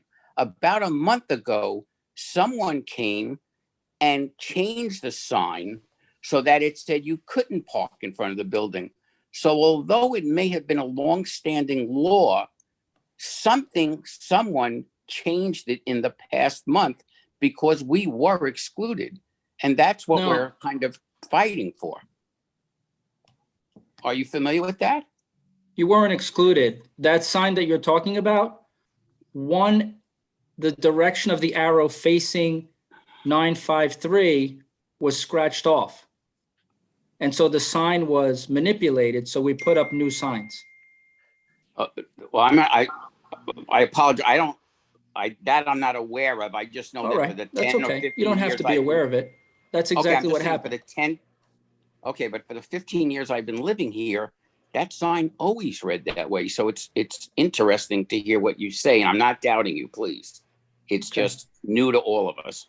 But again, if you could reconsider, we'd love it. Thank you. thank you. D. Pickett? Mr. Pickett? Yes, hi. Can you hear me? Yes, sir. Hi, I'm the owner of the house at 203 Hommocks and building the sewer that's going down Hommocks Road and connecting by the school. Gotcha. And we've been, at it now for a few months. We're trying to make our final connection at the manhole, and we're still waiting for approval. I listened earlier in on your working session, and I appreciate the intricacies and detail and difficulty of getting something, an IMA like this done. But we have been, this is an issue that's been in front of you now for probably, I think we're first in front of you 3 years ago, and we got our approvals probably 2 years ago. And we've spent a lot of time and money, obviously, getting the sewer to this point. I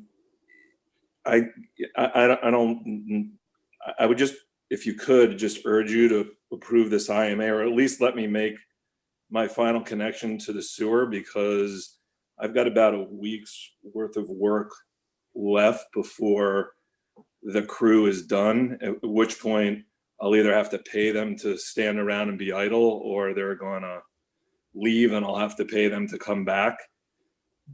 And it's already, as you can imagine, quite an expensive proposition. So if there was any way, I understand how difficult it is to get an IMA done because there's lots of different moving pieces. But if there was a way of just getting this last connection approved for me, I would very much appreciate that. Thank you, Mr. Pickett. I understand the urgency.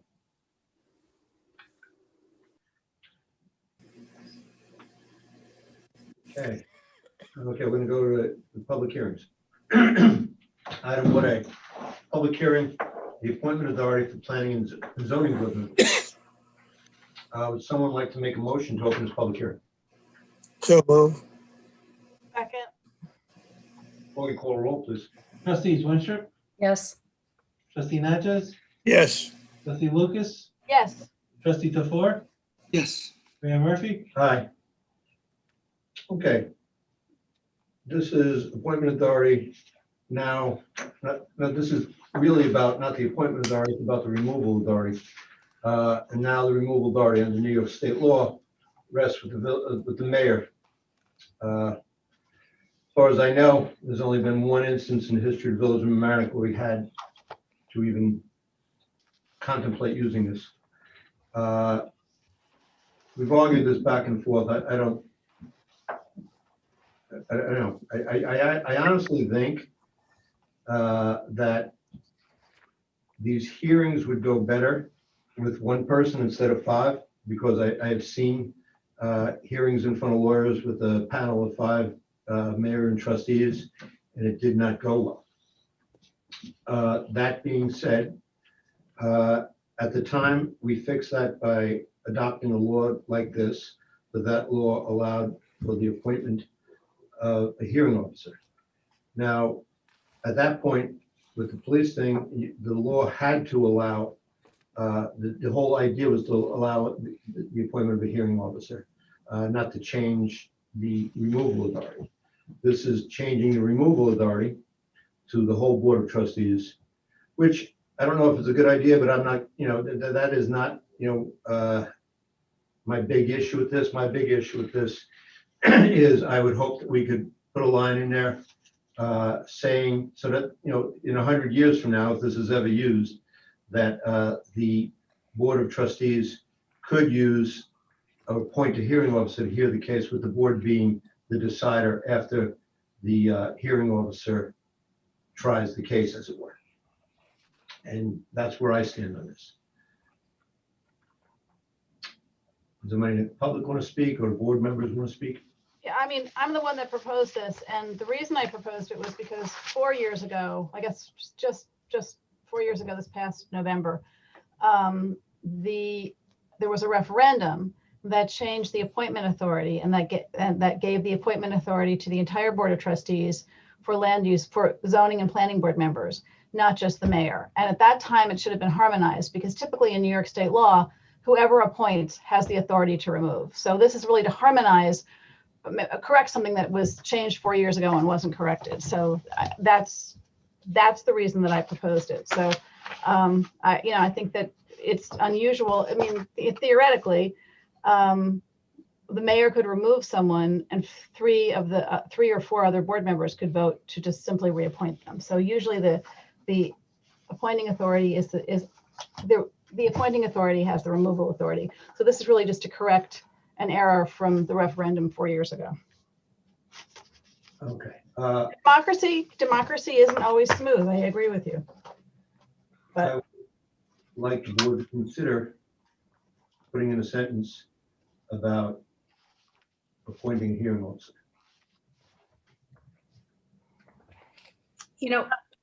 Tom, I mean, we've had several work sessions about this, and I agree with you. I think the option of allowing the board to use a hearing officer makes a lot of sense. It's not requiring the board of trustees to use a hearing officer, but it allows them to appoint one if they want to. In the work session, I was looking for the specific language, but I know that the line you're interested in adding, would provide for the hearing officer to hold the hearing only, not to make the final decision, but just to hold the hearing itself. And I think it would be a good addition. It accomplishes, the same result, harmonizing the law, which my memory of the law and its referendum when it passed, was the same as Nora's understanding, that the appointment and removal authority should have been harmonized. It was an oversight. But I do think, in light of our experience and what we've seen in terms of how these hearings can get messy, the option of using a hearing officer to conduct the hearing, not to make the decision, but to conduct the hearing itself, might be helpful to a board. And I'd like them to have that option explicitly stated in the law. The question to my colleagues, last time we discussed this, we posed the question officially to the attorney, and the attorney gave us a privilege and confidential memo. Would you be okay making it a public? Yeah, I would. yeah, sure. Okay. Anybody else? Are we all in agreement? Yes. Sure. That's fine. Okay. Yes, because then thank you for that. Because the answer to that actually was that our attorney said, while he was not able to identify any decision on point, it appeared that the answer is yes to the question that the Board of Trustees may delegate that the conduct of a hearing to a hearing officer. So just to clarify, as we stand now, that possibility exists. What I think the mayor and trustee Wenstrup are asking is that we just make it explicit. So it's not going, it's just making it present for if so this happens in the future, that opportunity exists. Well, who knows what the law is at the time, but there.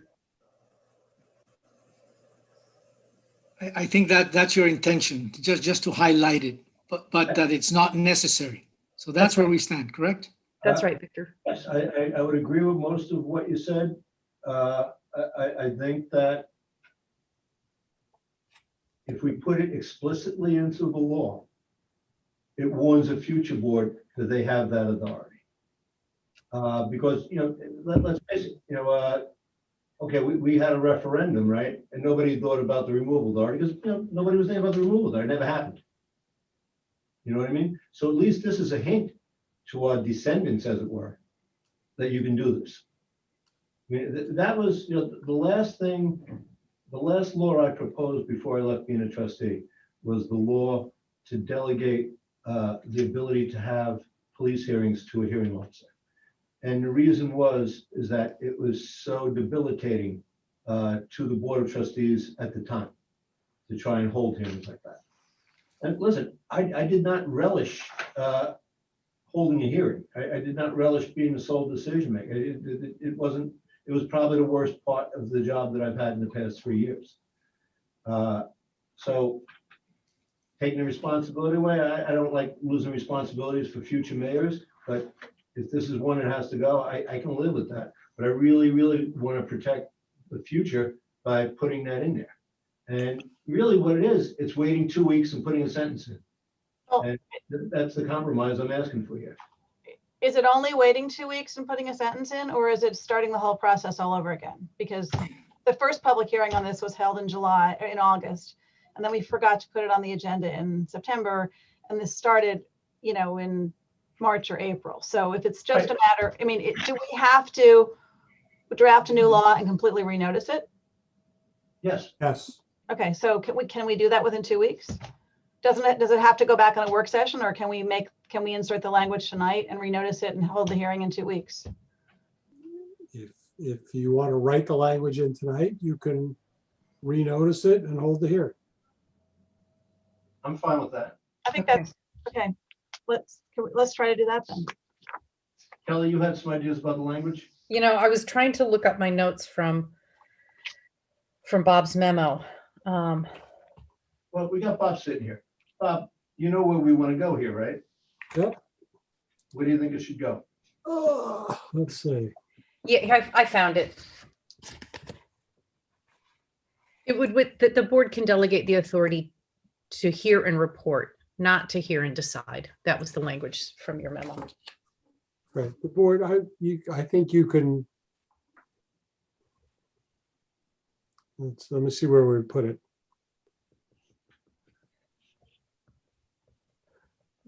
Right before the word terms, about 4 lines up in section 1, I would add the Board of Trustees may delegate the authority to hear and report. No, to conduct the hearing. Give a report. And report to the Board of Trustees. Yes. That sound good? Yes. Report or recommend? Report? Report to the Board of Trustees. Yeah. Okay. Who makes the final decision? Yes. Well, it says that earlier. It says Yeah. the Board of Trustees shall appoint mayor move. Okay. So if we're going to do that, what we should technically do is close this hearing and then make a motion to reschedule a public hearing on the amended law for 2 weeks. Okay. Okay? I'll make a motion to close this public hearing tonight, I'll second that. or we call the roll. Trustees Winstrup, Yes. Natchez, Coffin. He's on mute. Trustee Natchez? He's on mute. Go to Victor. Nora. Dan, no, he can hear you. Dan. He's coughing, Victor, and he's on mute. Give him a He's minute. on mute. Yeah. Give him a minute. Okay. Give him a second.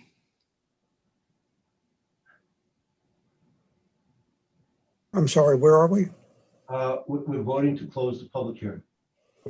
Yes. Trustee Lucas? Yes. Trustee Tofor? He said yes. Mayor Murphy? Aye. I am going to make a motion to reschedule this law as amended via Mr. Sposino for the first regular Board of Trustees meeting in December, which is, anybody know off the top of their head? 14th. I think December 14th. December 14th, wow. For December 14th. How could that be? No. Because Yeah, it is. because the first day of December is a Right, Tuesday. right. You got it. You got it. You're right. Right.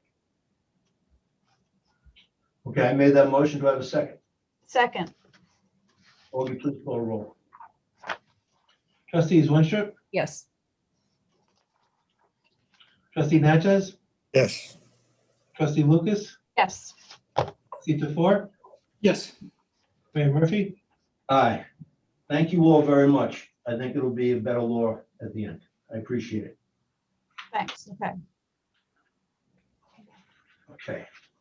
How did I do it? The next item on the agenda of the public hearing is appointment authority for the village clerk treasurer. Right now, the mayor has the authority to appoint the clerk treasurer. I oppose this, but we can talk about it in a minute. I need a motion to open the public hearing. So moved. Second. Augie, please call the roll. Trustee Winstrup? Yes. Trustee Natchez? Yes. Trustee Lucas? Yes. Trustee Tofor? Yes. Mayor Murphy?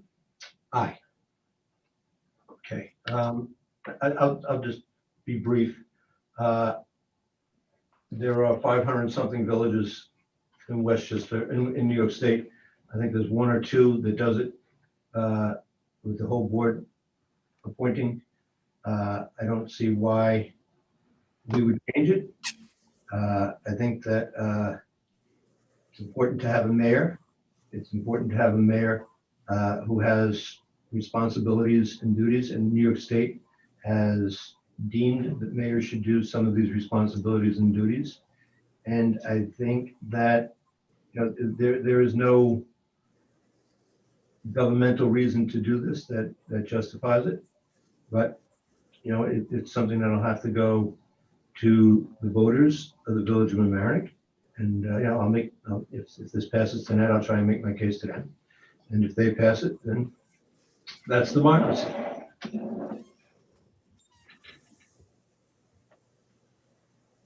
Mr. Tippett wants to speak.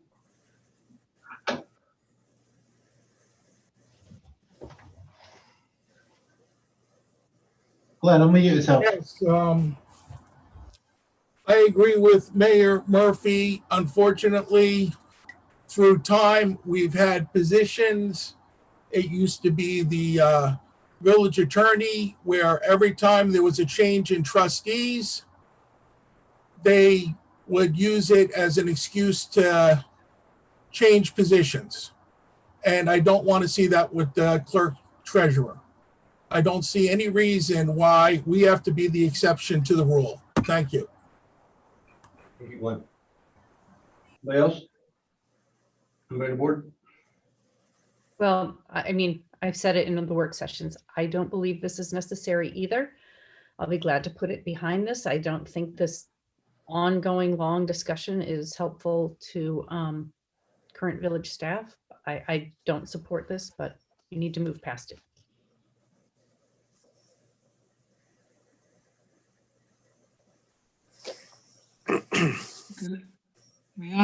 I'll say a few things to clarify. First, under New York Village law, there's a long list of things that the mayors are authorized, and that actually, in connected with the previous law, we started clarifying because many things were unsaid about 3 years ago when Bob joined us as village attorney, and that's the origin of all this. But it makes sense under New York law because under New York law, the structure for municipalities, the mayor being the executive.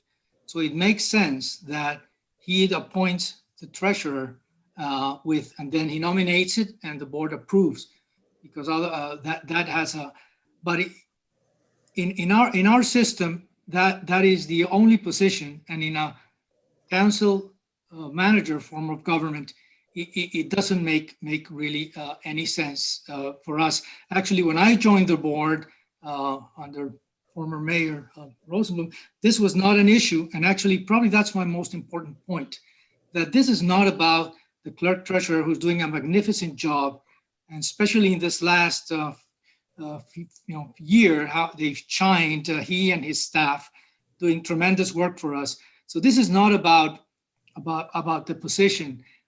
I think there's absolutely no intent of getting there. We have that department of, I just can't say better things because they do a better job. But I think it's worth pointing it out that it has nothing to do with them. And actually, to finalize, let me just if I may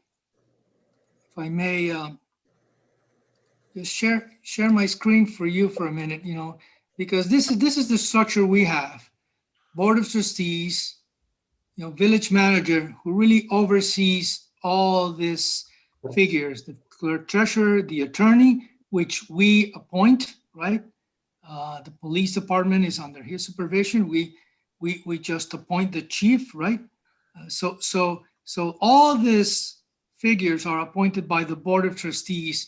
I don't really understand the exception. This is the way I understand it since I've been on this board 3.5, almost 4 years now. So with that, I think there's really no contention. There's really no problem. It's really organizing our village, our manager council form of government. So that's what it is. This is really not. Has nothing to do with politics. It has nothing to do with the clerk treasurer's office, which is tremendous. It's really putting all this village manager form of government moving ahead. That's how I see it. Victor, just let me point out, to go back to your screen. Can you please go back to what you were sharing? I'll try going back. Yep. See, your screen has the Board of Trustees being appointed by the clerk treasurer as the way it is, but that is not the way it is. This mayor is the current. Please, let me finish. Okay. I was just explaining that where this comes from. I think it's important. Then you continue. I don't mean to interrupt you, but this is I just looked at it from in our village budget. In our budget, it always appears. So that's where I just went online and looked at it. That's so that you know where it's coming from for you and all. That's where it's coming from, but that does not reflect what the law is now. That reflects a mistake in our village budget book. The law is now that the mayor appoints the clerk treasurer. So, I mean, I understand where you got it from, but this isn't, the way it works. And we've had plenty of back and forth about that and legal opinions that the mayor appoints the clerk treasurer. So I understand this was in the budget book, but this is not demonstrative of the law. It just reflects, what's in our budget book. But that being said, listen, if you're going to change it, we'll change it and we'll go to voters and, we'll see what happens. Mayor, may I say something else? Sure. What happened 3 years ago was that it was unclear. It was undefined. It was not spelled out in the code. So it was subject to interpretation. And that's when our attorney made the analysis and said it should be by the village village mayor, like the mayor. So that's why 3 years ago, and for since I've been sitting, we had the same structure because that's how it was understood. And because it was not spelled out on the code, that's when we started this back and forth. So that's kind of the whole story. Okay. Then we'll see it on the merits and see how the voters vote. All right. Anybody else? I mean, I think part of the confusion is we have, we are one of the few villages that has a weak mayor form of government. And I think the other communities that have made this change have the same thing. So we have a strong manager and most villages in New York State don't. So I think it's gone back and forth. The state law and village law and the manager form of government changed at some point in the 70s, but we haven't kept up with the changes. So we have some vestiges from our establishment in the 20s and some holdovers where state law relating to village law changed, but it doesn't look like until about 10 years ago, the mayor actually appointed the clerk treasurer. It was done by the Board of Trustees. So I think our budget book reflects the practice that held over from the original form of government. And so I think Victor's right. There, an error was identified, or a vagary was identified, and I think this is a good way to correct it. Well, just let me be clear. When I got on the board, Mr. Spolzino said that he had made it in saying that the board appointed the clerk treasurer because he had included that in what was in a permissive referendum. That's how it came out. And then upon further research, he found out that the mayor appointed the clerk treasurer. And he proposed a law to bring all law in harmony with New York State law. And that law did not pass. So we have knowingly been out of harmony for a few years. And I guess my problem always was that instead of fixing what was broken, we allowed what was broken to remain. And then now we're trying to pass a law that needs a permissive referendum to become a reality instead of just fixing what was broken in the beginning. And, I guess from my point of view is that there's so much that's going on in the village of Mamaroneck and so much that is needful that is this something that really needs to go before the voters, and that we remain to be seen tonight. But there's a lot going on, and and I don't think this has to happen, but it's going to happen. So I'm willing to move on. I chewed my cabbage plenty, as my grandmother would say. Does anybody want to make a motion? Because I'm not going to make the motion. I'll make a motion to adopt this proposed law. You have to close the hearing. Oh, wait, Close the public hearing. we got to close the hearing. I'll make a motion to close the hearing. Second. Call a roll, please. Trustees Winstrup, Yes. Natchez, Yes. Lucas, Yes. Before, Yes. Mayor Murphy. Aye. I'll make a motion to adopt the proposed local law. Second. Augustino. Trustees Winstrup, No. Natchez, Yes. Lucas, Yes. Before, Yes. Mayor Murphy. No. Okay. Okay, public hearing on PLE 2020, amending chapters 240 and 342, rare required setback from water bodies. Okay. I need a motion to open this public hearing. So moved. Second. Augustino. Trustees Winstrup, Yes. Natchez, Yes. Lucas, Yes. DeFour, Yes. Mayor Murphy? Aye. But this is a continuation, right? No, It was adjourned and we are reopening. Isn't it the case? oh yeah, you're right, because we wanted input from the boards and commissions. Right. All right, so we're reopening it. Or continuing the hearing, whatever, either way. Continuing the hearing, correct. Okay. I think we got it covered. All right, so what happened is when we passed PLLC, what was that? August of 2019, time is just a big haze these days.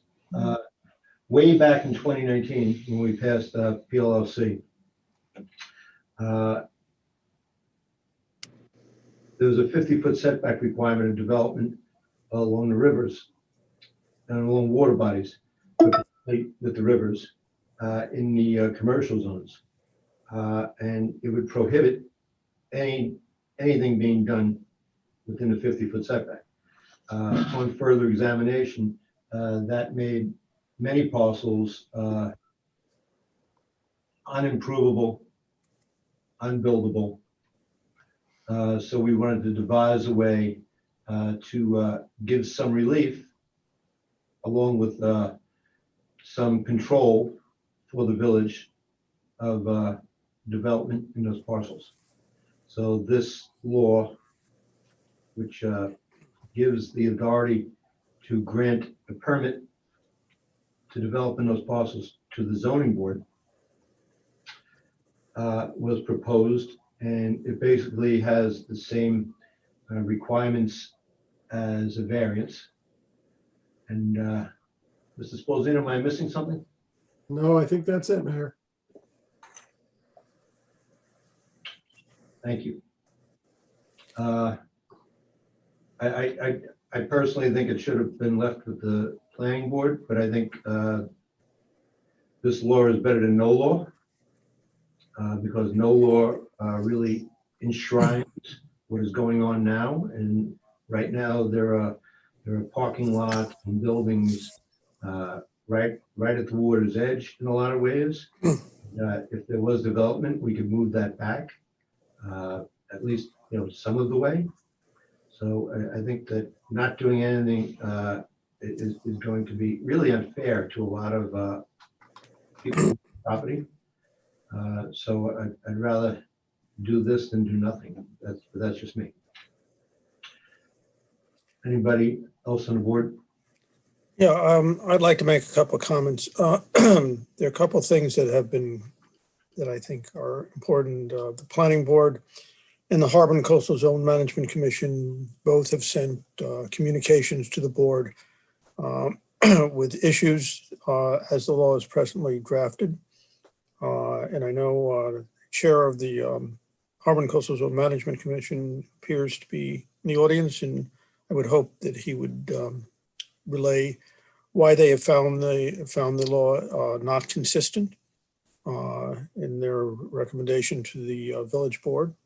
But one of the things that really concerns me is reading all the fine print here, is it removes chapter 240 from any issue within the 50 feet, which means that for any docking facility, any structures permit, et cetera, instead of going to the Harbor and Coastal Zone Management Commission, you would now have to go to the zoning board. It was never the intent, but I believe that is the effect. So if we were to move forward on any of this, it needs to be clarified so that does not take away the Harbor and Coastal Zone Management Commission oversight of things that are within 50 feet. It just gives the zoning board or whomever gets to the ability to say if you can consider it and move forward under certain conditions. But it doesn't, it should not be, there are other issues that the different boards and commissions need to look at, and it was never the intent to take that away from them. So I think that's very important that we go back and, rethink this very carefully. in the drafting of it. But I would love to hear more from the Harbor and Coastal Zone Management Commission if Thomas, I see his hand is up, and if we could, maybe we can hear from him more directly as opposed to just reading it. Thomas, go ahead.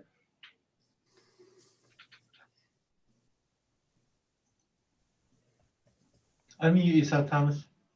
Mayor Murphy, can you hear me all right? Go ahead, Tom. Mayor Murphy, trustees, thank you very much. Briefly, look, we voted unanimously that this proposed law was not consistent. We've stated our reasons in the letter. I want to highlight that as it stands now, Section 6 changes 240-30 from planning board permit required to subheading that says development within the 50-foot buffer. What that does is move us from where we are today, where anything within 50 feet of Long Island Sound, under most circumstances, would come before planning, and planning would refer it for a consistency determination. We determine consistency. And of course, if it's within 50 feet of Long Island Sound, one of the first things that we look at is our policy number 2, which is to reserve the waterfront for water dependent uses wherever possible. And if we take that out, as this law proposes, we're no longer doing that, and zoning will decide whether something that is within 50 feet of Long Island Sound should or should not be built. And they do not bring to it the lens of policy 2. They don't, and the other comments, to summarize, they don't bring the lens of any of those policies. There are 2 boards that think fairly consistently about environment, erosion, stormwater, and floodplain safety. Planning does that, and Harbor and Coastal do that, and we work pretty closely together. Mayor Murphy, you said that you thought it should be planning. Whether it's planning or Harbor Coastal, we bring similar foci, right? We think about the same stuff in more or less the same way. Zoning doesn't think about these things the way we do, and I have all the respect in the world for those hardworking volunteers and the work that they do, but they bring different thinking about it, and it is not their area. It's not something that they have settled expertise thinking about, and it requires them to bring a new skill set or dust it off from the back of the closet and see a lot of applications they otherwise would not see. I am very concerned. Aside from the stuff I said in the letter, I am very concerned that what this means is that the things that would prevent important shorefront property from being used for non-water dependent uses, we're going to lose that. And we're going to have this considered by people who don't have as a focus that our water dependent waterfront gets used for water dependent purposes. That's what I have to say. But if you have further questions about why we did what we did, I'll be glad to try to answer them. So one of your principal concerns is this remains either with planning or comes to CZM. I think that, yeah, what the policies that we're concerned with when somebody is building within 50 feet of the water, those concerns are only appropriately addressed either by planning or Harbor Coastal. And it can typically, what we have now typically is planning asking us what we think of it for consistency determination, but both of us bring that lens to it, and this erases both of us from much of this process. Thank you, Mr. Bird. But that's not your only concern. Oh, Tom's getting back. There were 2, right? he dropped off, but now he came back. Back on. He just. Are you still there, Thomas? Somebody remuted me, and I've unmuted myself again. I said I didn't want to simply repeat the letter, but some of the other concerns are with 6B, and who makes the determination and whether they focus on the unit of analysis as a neighborhood or an ecosystem and all that stuff. But you can really summarize the issues as 2 big things: whether waterfront land ought to be used only in water dependent ways, which is a lens that only our LWRP brings to it and shouldn't be written out of existing law. and whether we think about development near the water, whether river or coast, from a lens of erosion, stormwater, floodplain safety, environment, and habitat, or whether we think of it primarily from a use and variance standpoint. Thank you, Thomas. Thank you. Mr. Glenn. Yes, I believe that this has to go back and be the providence of the planning board. I think what happens is when you go right to the Board of Appeals, the Board of Appeals traditionally has a narrow scope at the way they look at a project. And for the most part, the Board of Appeals is the board of no. You have to have compelling reasons in order for something to go through. And if the Board of Appeals doesn't approve a project, well, then the problem is the entire scope of the project, the design of the building, the design of the landscaping, the look and texture of the materials. All this is the expertise of your planning board. Your Board of Appeals does not have the skill set that the planning board has for the complete design of a project. So I don't, if you have it go to the Board of Appeals, are you going to send it to the planning board afterwards to actually design the project? And if it changes, does it have to go back to the Board of Appeals again? I think you're better off sending this to the Board of Appeals first. Thank you. You don't mean the Board of Appeals, you mean the planning board, right? Yeah, Yeah, that's what he meant. meant the planning board. All right, let's go to Ms. Rooney.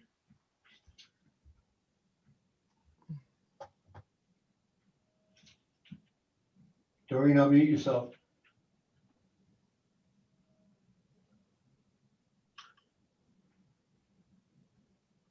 Doreen, unmute yourself. I think she's trying to call in. Try the 914 then. Doreen? Hello. Hi. Hello. Hi. I guess you can hear me now. I did send you correspondence at about 4 or so in the afternoon, this afternoon, but I also just sent you something that's very old, and Thomas, my chair, because I'm still on the commission, might not be aware of. William Sharp from the Department of State is the principal attorney. I guess in 2014 or 15, I just sent you this memo when there was a question about our consistency law. I just wanted to bring this to your attention because we never accomplished what was supposed to be in that law, which was actions by the Zoning Board of Appeals need to be reviewed for consistency in some cases. So if you're thinking about this law remaining with the Zoning Board of Appeals, you know, the consistency law might even need to be changed. As you're aware, I'm a member of the Harbor Coastal Zone Management Commission, and I do own property bordering the Mamaroneck River. I wanted to point out a couple of things that are key to this law. Many of the changes were made to Chapter 240 of the code, but in actuality, these areas, whether they be tidal or freshwater, are wetlands.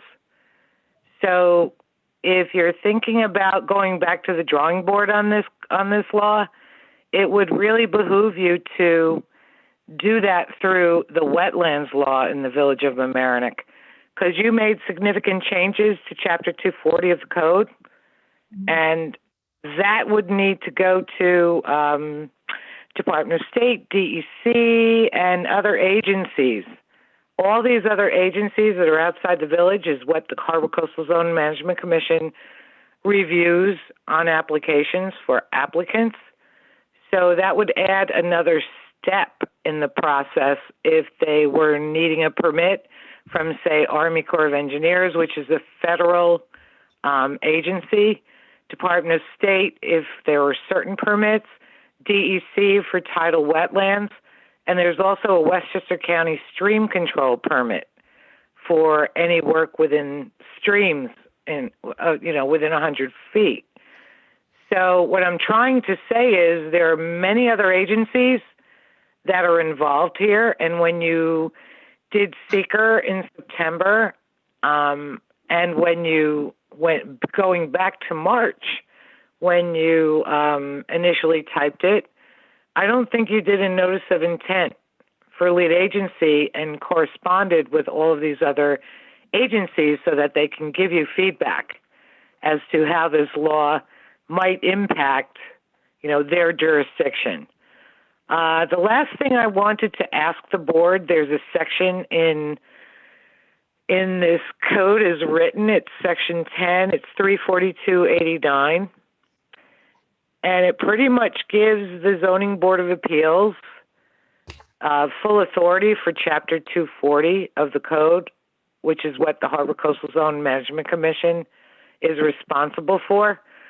I'm wondering if this is a drafting error, or seriously, have you given the authority of all things Harbor Coastal Zone to the Zoning Board of Appeals? Because that's what my read of that section of the code is. And I'd like you to think about that and maybe, come up with an answer. Thanks for your time tonight and have a happy Thanksgiving. Same to you, George. Thank you. Ms. Von Eyck.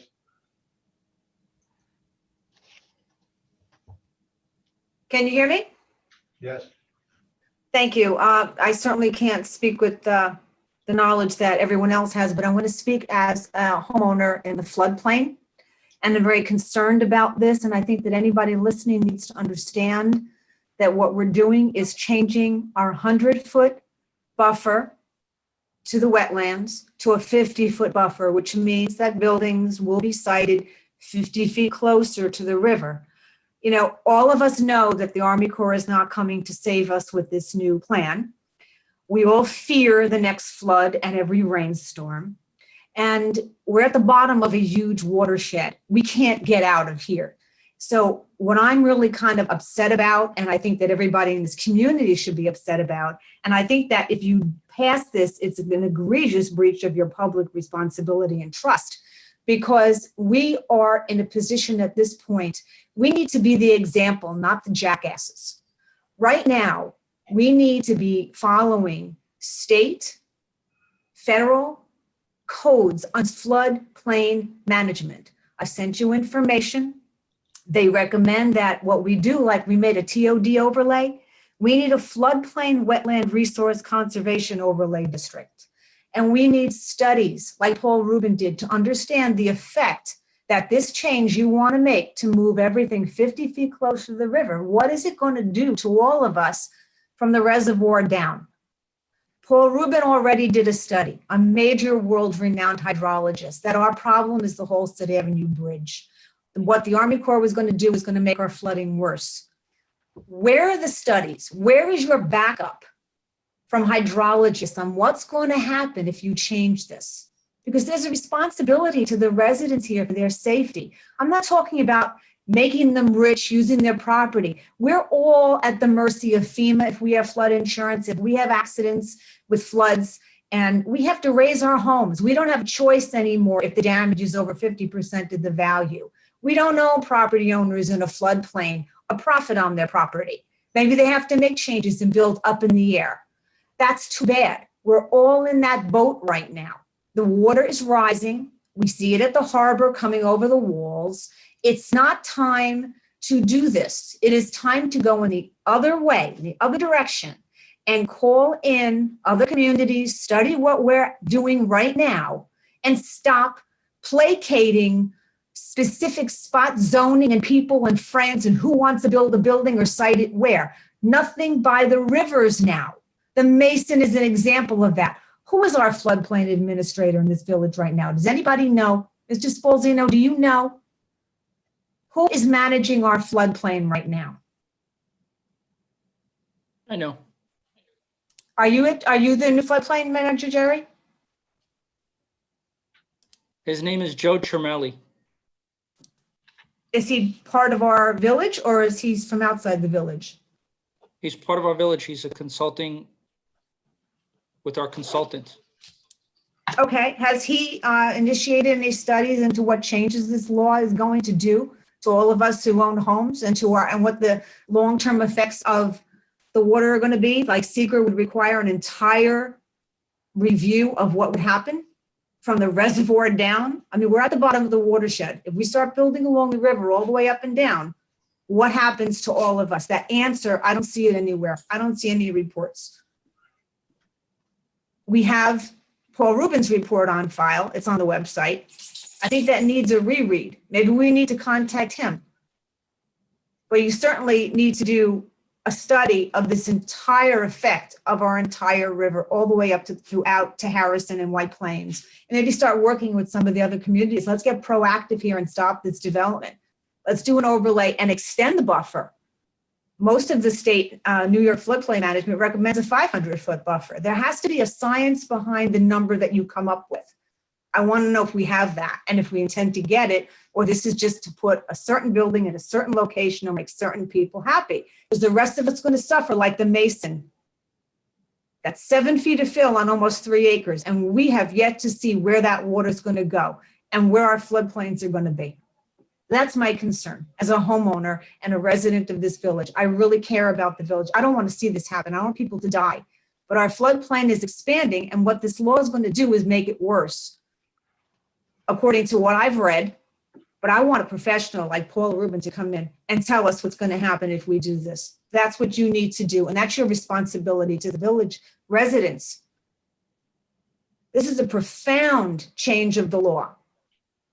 And right now, with all the rains we're having, with all the storms we're having, this is not just, oh, let's do it and it's not going to have an effect. It's going to change things. And we need to know what it's going to do. Because I know none of you want to have anybody in harm's way. That's not who you are. And this is just like working backwards instead of working and being an example. Not many people are at the bottom of a floodplain. We are an unusual situation, and we have to treat ourselves as though we're the kings and queens of the world and protect ourselves. That's where we're at right now. And I hope that you can do that, because it's going to take courage to stand up and say, stop this nonsense and let's go forward scientifically and put an overlay and protect. Maybe people have to be bought out. Maybe they can't build. Maybe I can't rebuild my house where I am, but that's where we're at now for the future. And those are the people we have to bring in with the knowledge to make these decisions. Have a good night. Thank you. Bye-bye. Have a good evening. Board of Trustees. Well, I'm happy to start. I feel as though we're having the same kind of process that we've had with the tree law, where we get to a certain point, we think we're okay, and then we get comments from the boards and commissions, and we need to make changes. And I think that enough has been said this evening that we need to change this law. And I think we would benefit from working with representatives from each of the 3 land use boards to make those changes. I have a different view of this. And I think what happened is, there was such a gap in time between when we really hammered this out in work sessions and then COVID hit and this didn't get scheduled for public hearing. But really, this law was to correct a mistake that was made when we passed PLLC. When we passed PLLC, we added this 50-foot setback, which, I think there's a public misunderstanding about this law. We added this 50-foot setback, and because so many of our properties in C1 and C2 are irregularly shaped and on the river, we made them unimprovable with this law. And so what we were trying to do was provide an out and in a way that those property owners could get a possibility of relief if they wanted to improve their properties, which is what we want. We don't want these older properties on the rivers in C1 and C2 being left in a state of disrepair and being unimprovable. So we were trying to find a way that a property owner who wanted to improve the property, and again, this is very limited in what zones it applies to, but could find some relief and get a variance, because we were shocked to learn, I remember, that they couldn't get a variance to build within this 50-foot buffer. And we learned that at the last minute. So, I had hoped during the work session discussions that this could have been a planning board decision, because I think it's unfair to ask people to go to up to 3 boards in this case to develop their properties. I think it's really burdensome. We went to the 3 boards. They all wanted to hear it. Planning board wanted to hear it. Zoning wanted to hear it. HCZM wanted to hear it. We decided as a board, a majority of the board, that it should go to ZBA. So we crafted this. It's not just a strict variance. It includes a number of riverine specific planting and erosion controls and considerations. And it's a new beast that we're giving to the zoning board. We're trying to correct a mistake. That's what we're doing. I mean, we were trying to correct a mistake. We went back and forth with the land use boards at the time when this was in work session. I don't see that their comments now are much different from what they were then, in that they all think they should have jurisdiction over this. I just, I would hope we could avoid going back to the drawing board, because we're just going to have to all collect our memories again as to what we were doing. We're trying to fix a dire mistake that was made in August of 2019 and give some relief to property owners who are just stuck in a holding pattern. Those are my views. Dan, you're muted. Kelly, I think you're right. We were trying to put an escape valve in, but I think the boards have aptly point out that the devil's in the details. And the details have problems and unforeseen, repercussions and consequences. And I think it behooves us to actually go back and fine tune this and make sure we get it right, or it doesn't make sense to do it. And yes, it's going to take a little bit more time, but it's better to do it right than not do it at all. So anyway, that's my view. And I think what we should do is be closing the hearing and put this back to work session and spend some time going through it and rethinking, what the issues are that have been, I think, really very carefully raised by the land use boards. The ability that each of them want to do it themselves. That I'm not getting into at the moment. I think they've raised some other very, very substantive issues that we need to be very careful on. Victor? Okay, well, first of all, this is pretty complex, but let's try to clarify finally a lot of things. And we can only do that because the boards have not just sent us three very good letters, clear, succinct. Actually, it's not a lot of and telling us exactly what we should correct. And not just that, I know they spent a lot of time discussing it. I haven't seen everything, but what I've heard and read actually turns me to reconsider certain things and to move hopefully in the right way. And actually those 3 letters and something else has opened my eyes, because as Kelly was saying, a lot has happened since we discussed this. And I'll get to a little bit of that history in a minute. Not the whole history because it's too complex and complicated, but the important things. But in this time, New York Department of State has been working very hard on model laws to increase resiliency. That is part of the New York Community Risk and Resiliency Act, one of the most important laws that this state has passed. And in doing so, they have now local laws for managing floodplains, maybe some of the reference that was made by a recent caller, maybe Gina. Different tools and really giving you all the toolbox, state of the art. And actually, they just finished completing the 3rd chapter, which is about the coastal part. I had looked at this early on, and they only had the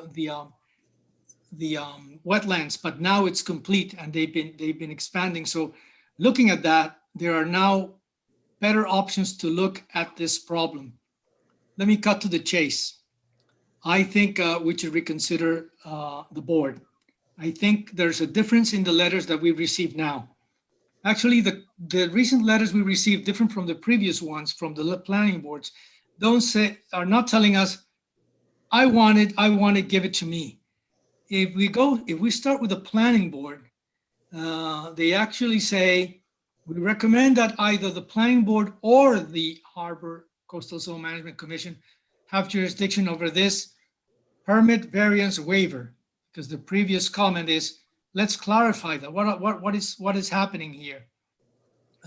So that is a very important comment, and it reflects what Harbor is telling us, that they are not telling us, I want it, give it to me, or give it to planning, but let's make sure that both of us are doing the right thing.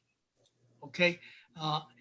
Also, before I leave the planning board's comments, there was something very important there, which is section 240, which we're now changing, starts by saying, in addition to other required permits and approvals, which would avoid that problem that we're removing things or we're adding things.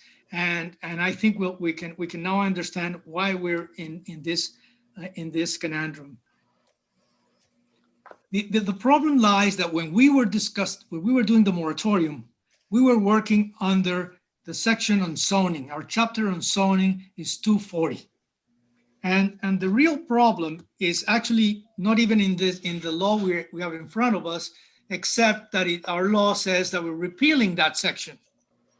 The section that got us into this trouble is paragraph 5 of 240.50, that was all about large complexes, multifamily housing being built in the village. And what we said there was, don't put it in the 50-foot buffer. The 50-foot buffer has existed, as I understand it, since at least 2004.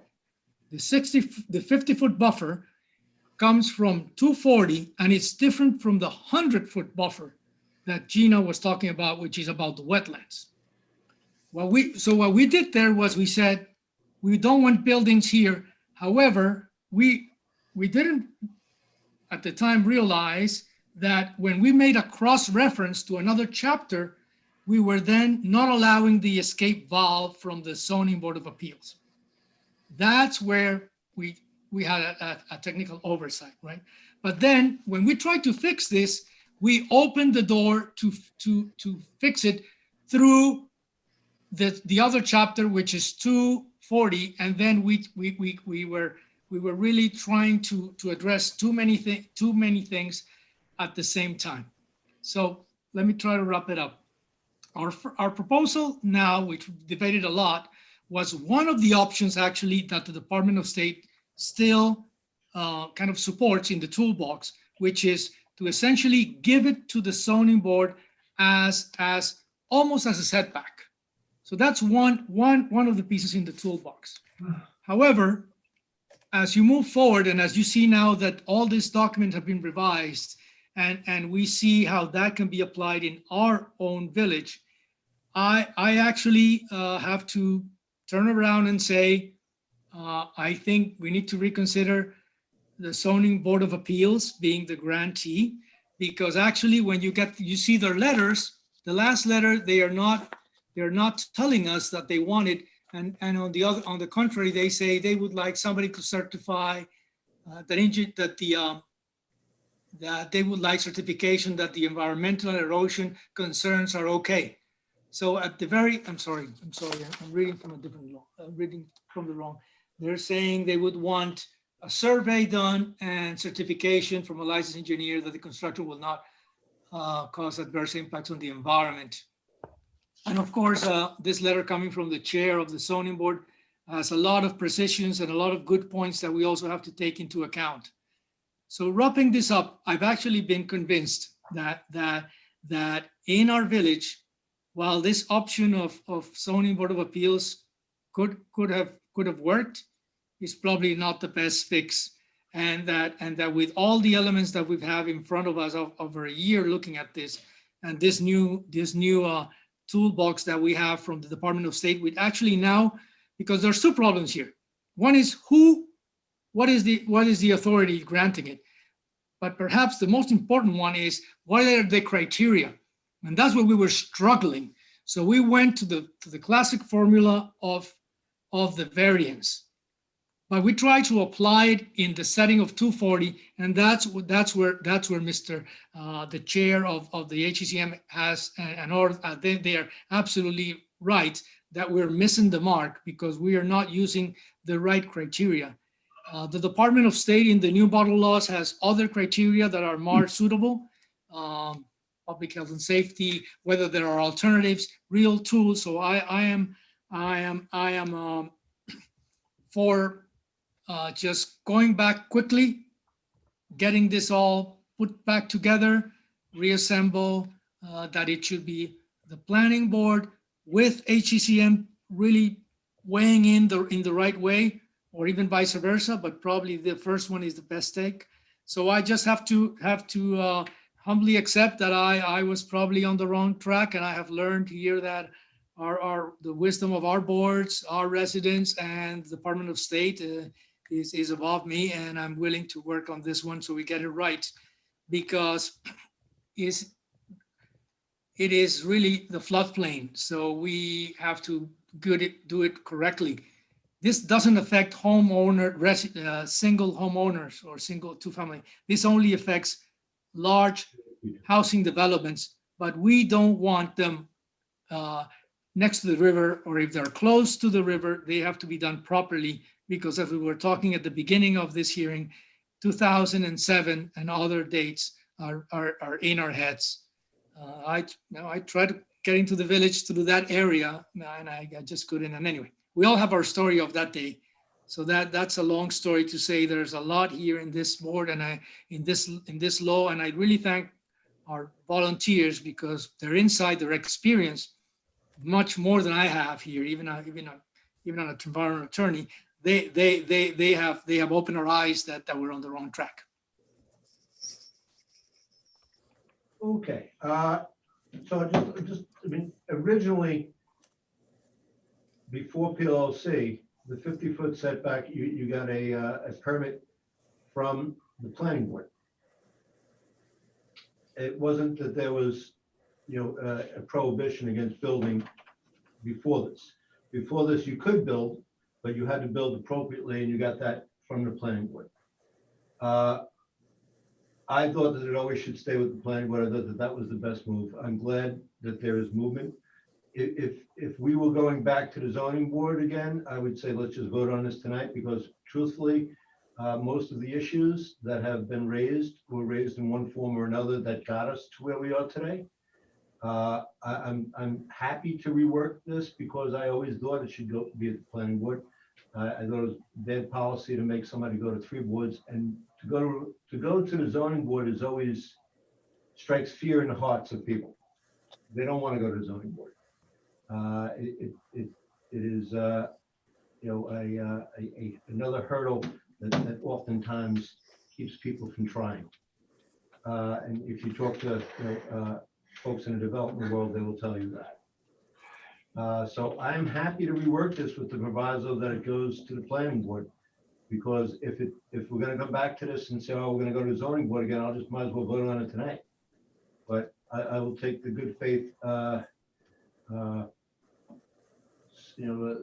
my colleagues have said, and that we're going to work on it and try and give it back to the planning board, because I think at the end of the day, that is the best outcome for the village of Mamaroneck, is the best outcome for the landowners who have to us. Just let me point out that,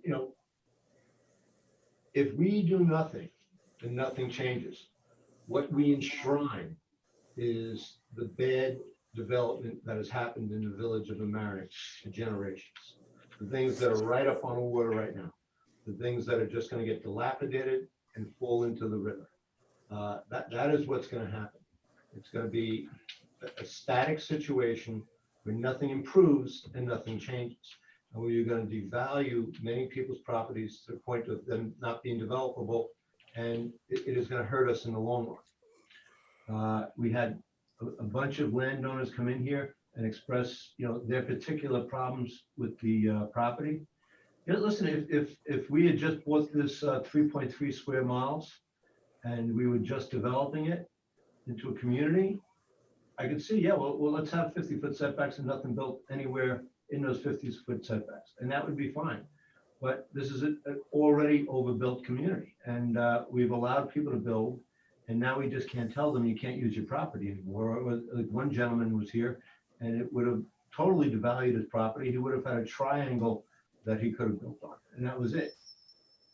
So I'm happy that we're going to look at this through the eyes of the planning board. That's where I think the decision on most of these developments should be. I think that, working in tandem with the CZM and, the power that they have to give consistency, I think that is a good team. And I was happy to read that from HCCMC, that they were open to that too. So I guess the move here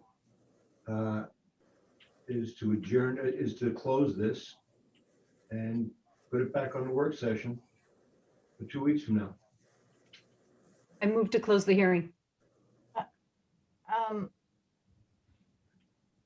I'll agree. I just want to say that it's not as if we can't just go back to the way it was before, because that waiver provision got us a very big building with a lot of fill, 25 feet from the water. So I think we need to make sure that there are criteria, using the toolbox that Victor talked about, to make sure that when something is built within the 50-foot buffer, it's really built in a way that improves and is not a detriment to the village. So I vote yes to close the public hearing. What we call Or you're just seconding, right? Oh, just a second. Trustees Winstrup, Yes. Natchez, Yes. Lucas, Yes. DeFore, Yes. Mayor Murphy. Aye, thank you. Well, So I think we should also vote to, to what? should we vote? I don't know. Should we vote the law down? The public hearing is closed. Shall we just determine it? No, So you don't have to. I think what you do is just simply refer it back to work session and we'll come up with a revised law. I don't want the public to be misled that it's automatically going to go to planning or automatically go to Harbor and Coastal Zone Management Commission. That's something we need to work out and flush out with the language and decide what the implications are. Well, I'll tell you what, if I won't support a law now that doesn't go to what it is, but zoning was, I always thought that was a bad idea. Okay, so we'll close this, we'll be back on work session. Order the bills. Oh, I don't have the resolution. Mayor? Where is it? I'm sorry to interrupt, but Sally brought to my attention that there was another resolution for PLLM. Mayor and board for scheduling a public hearing, excuse me, not scheduling a public hearing, scheduling the referendum. I don't know if you want to do that tonight or you want to carry that over to your next meeting. actually schedule, Because I haven't seen it. wait, to actually schedule the public hearing? I mean, schedule Not the- the referendum. Really? Yeah, it's online. I don't think it was in the packet. Hold on. What does it say we should schedule it when? For when? It's not till November 2nd, 2021. Yeah, it's for the, we're not actually hearing it. It's the election. It has to go to the County Board of Elections. It's not a village vote. I mean, it's a village vote, but it's a village vote under an election. It's essentially, yeah, it's a vote to submit it for the approval of the electors. Right. Okay, we'll do it at the next meeting. Yeah. Okay. Thanks. 2A. I don't have the manual of abstract adoption. No, because it didn't come till today. Hold on, Oh. give me a second. Mayor, I gave you both of them. And it's just online. I mean, I just got an email. Take mine. You sure? Yes, I put it on You your. got it. My bad. 2A, resolution authorizing to exec budget transfer of central communication budget line. So we're taking $114,570 out of fund balance, and we're putting it towards central communication telephone. Jerry, you want to talk about this? May I? Oh, Jerry stepped out from it. The village has a new phone vendor, a new Horizon, which over a period of 5 years will save the village over $300,000. When the pandemic hit, we had to stop the installation of this new phone system. We anticipate that we should finish the implementation at the end of December. But as of now, in order to complete this year, we're going to need a remaining balance of $114,000 to complete the year. Okay, and this is the transfer to do it. This is a transfer to do it. Okay. Any questions or concerns? No, let's just hope it. Need a motion?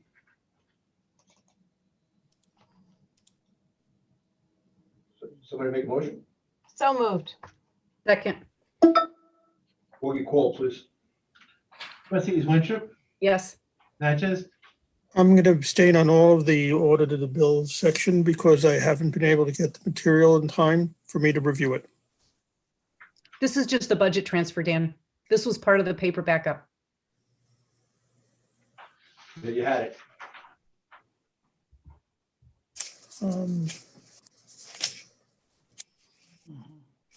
I'll vote yes. 2A. Is the 114,570? Yeah. Yes. Trustee Lucas, Yes. Trustee Tofor, Yes. Mayor Murphy. Aye. Okay, there was a breakdown on Friday of the KVS system, and the staff could not get the audited vouchers out until today. It was, it had to do with a power supply, right? Cliff, can you explain what happened? Yeah. Can you hear me? Yes. Yeah. So what was it? Thursday morning at 12:40 a.m. we experienced a power outage, which resulted in the physical server being offline, which meant that the backups from that night, which run, I believe, at 1 or 2 in the morning, did not run. Then, what was it? Thursday, because of that power outage and a couple of other issues, the server itself ran into a technical issue. We resolved that issue, brought everything back online Friday morning when we became aware of it. And what was it? When we got the server operational, I had staff check out their connectivity. Everything was up and running, but they identified that data was missing, and that was directly related to the fact that the server had been improperly shut down one time, followed by technical issues with the virtualized server that occurred on Thursday. We reached out to the vendor, and after investigating to see if we could recover the data entry from Wednesday and Thursday, we found that the only good set of backups that we had were from Tuesday night, which would have resulted in us, even if we restored to that backup, we would have had to go through the same process of inputting data from Wednesday and Thursday. Staff had already been inputting data on Friday, so we would have lost that information. As a result, we ended up deciding to go through everything manually and re-inputting it, which resulted in us only being able to get the abstract to you this morning. I think staff has done an admirable job. I just haven't had time to download it today and look at it. I've been in meetings and other activities all day, so I couldn't do it. Fine, I just wanted the staff to have an opportunity to explain. The manual vouchers tonight are $5,400, and it is a payment to the First Baptist Church for the easement to build the Hillside Avenue Bridge. I imagine they've been paid already, right? Yeah. I need a motion for a manual, one check, $5,400 to Baptist. So moved. Second. Augustino. Trustees Winstrup, Yes. Natchez, Abstain. Lucas, Yes. the four, Yes. Mayor Murphy. Aye. The abstract of audited vouchers, $244,919.51. Anybody have any questions or concerns?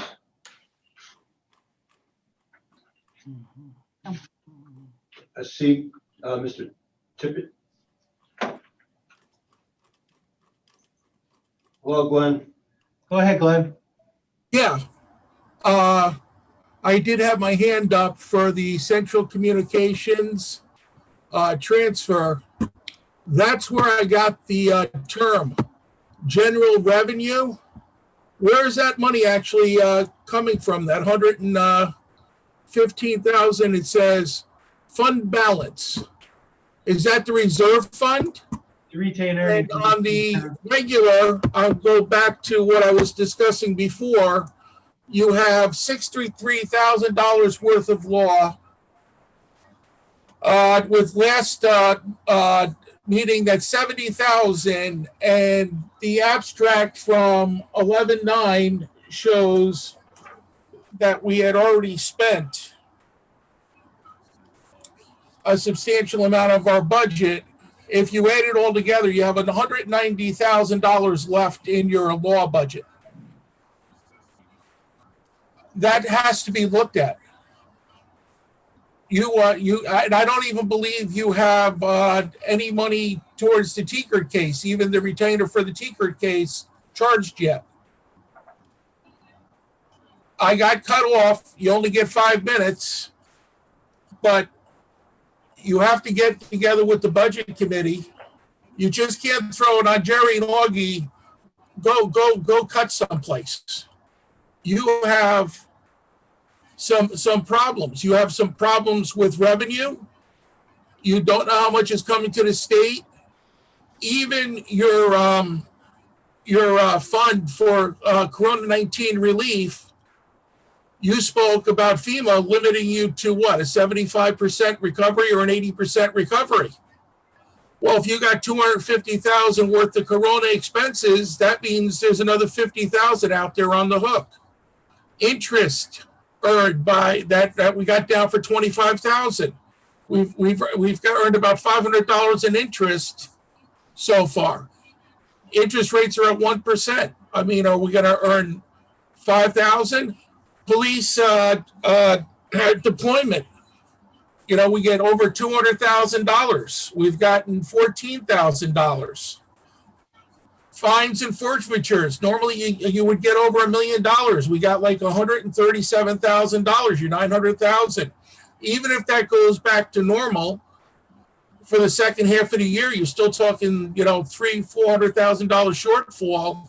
And it's not going to get better with the courts. You're not going to be able to use the tent to have court cases outside, and you have an upturn of Corona. So you might have the courts closing down again December, January, February, at least until you start to get the vaccine out there. These are serious, serious issues that you are going to have to start to address in a real thing. Jerry, I think, is doing a financial report today. I hope so. I've watched every other community, and they have had financial updates. Scarsdale on their site, financial update. Rye on their site, financial update. They're looking at budget cuts. And understand, your budget, even starting this year, was structurally out of balance.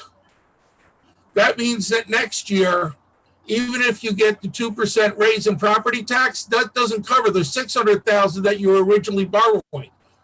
Your spending right now is scheduled to be $2 million more than your revenues. $600,000 is coming out of the reserve fund. Where is the other 1.4 million coming from? And that doesn't include any of the shortfalls that I'm talking about in the budget.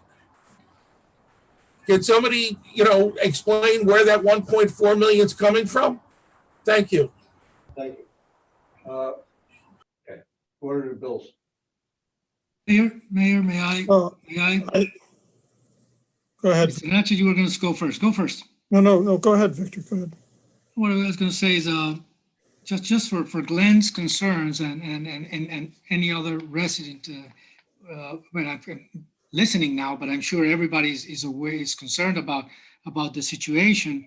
I just wanted to clarify that if we don't answer, not that we're not taking this as serious as you put it out there, probably even more so. But I have to add a couple of things. One is we're looking at this very carefully. As I put a very few good words here for the treasurer, we know they keep us informed to the detail. As you were pointing out, we just used 14,000 from our fund balance. 114. Today, 114. Before that, we were at 802. And if we use a little more for the cars, we're going to be at $1 million, right? But we're not doing it. We're watching every bit of those coming up. We're being given a list. We know exactly where it's coming from. I cannot answer how we're going to fill in the difference, but I can tell you one thing. Since day one, I'll put this for Jerry. He has been looking at this as nobody else, with Celis really controlling this to the second, to the minute, to the penny, not just in money spending, but in policy, because it's just say save this, save that. That's not what we're doing. In addition to that, the policy decisions are being very seriously considered. So I really thank you for putting this out there and keeping a check on us. And I'll just respond saying we're concerned about this, and we'll do the checks as soon. We've been last week. There was a very important seminar by the Controller's Office. I moved heaven and earth to hear that, and it was amazing. We heard it, encouraged by our, and I'm sure some colleagues of mine. And if not, we all share our strength here. But of course, this is concern number one. And I think on this one, the village is really working as a team very closely. So I just finished with that. Thank you. And I just want to point out that the village budget was never out of balance. Many communities use fund balance. Fund balance is excess taxes that have been collected over the years. The village has, at one point, you have 10 million? Yes. 10 million in excess taxes that have been collected over the years. They budget using 600,000 of that every year to keep the tax rate down. We did it when I was in the town of Mamaroneck. We did it before when I was a trustee in the village. It is not anything that's fiscally unsound. It is actually, a way of doing business that is accepted. The controller comes in here every year and does an audit, and they know about it, and it's an accepted practice. Just before us now is the $244,919.51. Does anybody on the board have questions or concerns? Okay, I'll make the motion to adopt this. I'll second.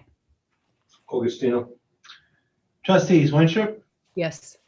trustee Natchez, Abstain. trustee Lucas, Yes. trustee Tefor, You're muted. Is this the second one? Yeah. yes. Yeah, I have a comment on page 6. There is a 4,000 of Chasen for Taylor's Lane, again on the lawyers line. Can you please remove it for the lawyers line and put in engineering? It's happened 3 times now. I know it's probably the system, but please. Yeah. So that we don't have that. Okay. With that, I say yes. Okay, and I say yes too. Okay, we've paid the bills. Augustino, coming down at you, buddy. Thank you. Thank you. Can I finish the roll call? Oh, I said yes. Thank you. You're welcome. I got a little ahead of you there. Huh? Yes. I have 3 rentals. Yes. Old business, Hummock Road IMA. We talked about this at work session. There was a gentleman on before, Mr. Pickett, who is building a house at 203 Hummocks, and he is Hummocks and he's on Hummocks Road and Oak Lane. Almost all of those houses, not even almost all those houses are still in septic.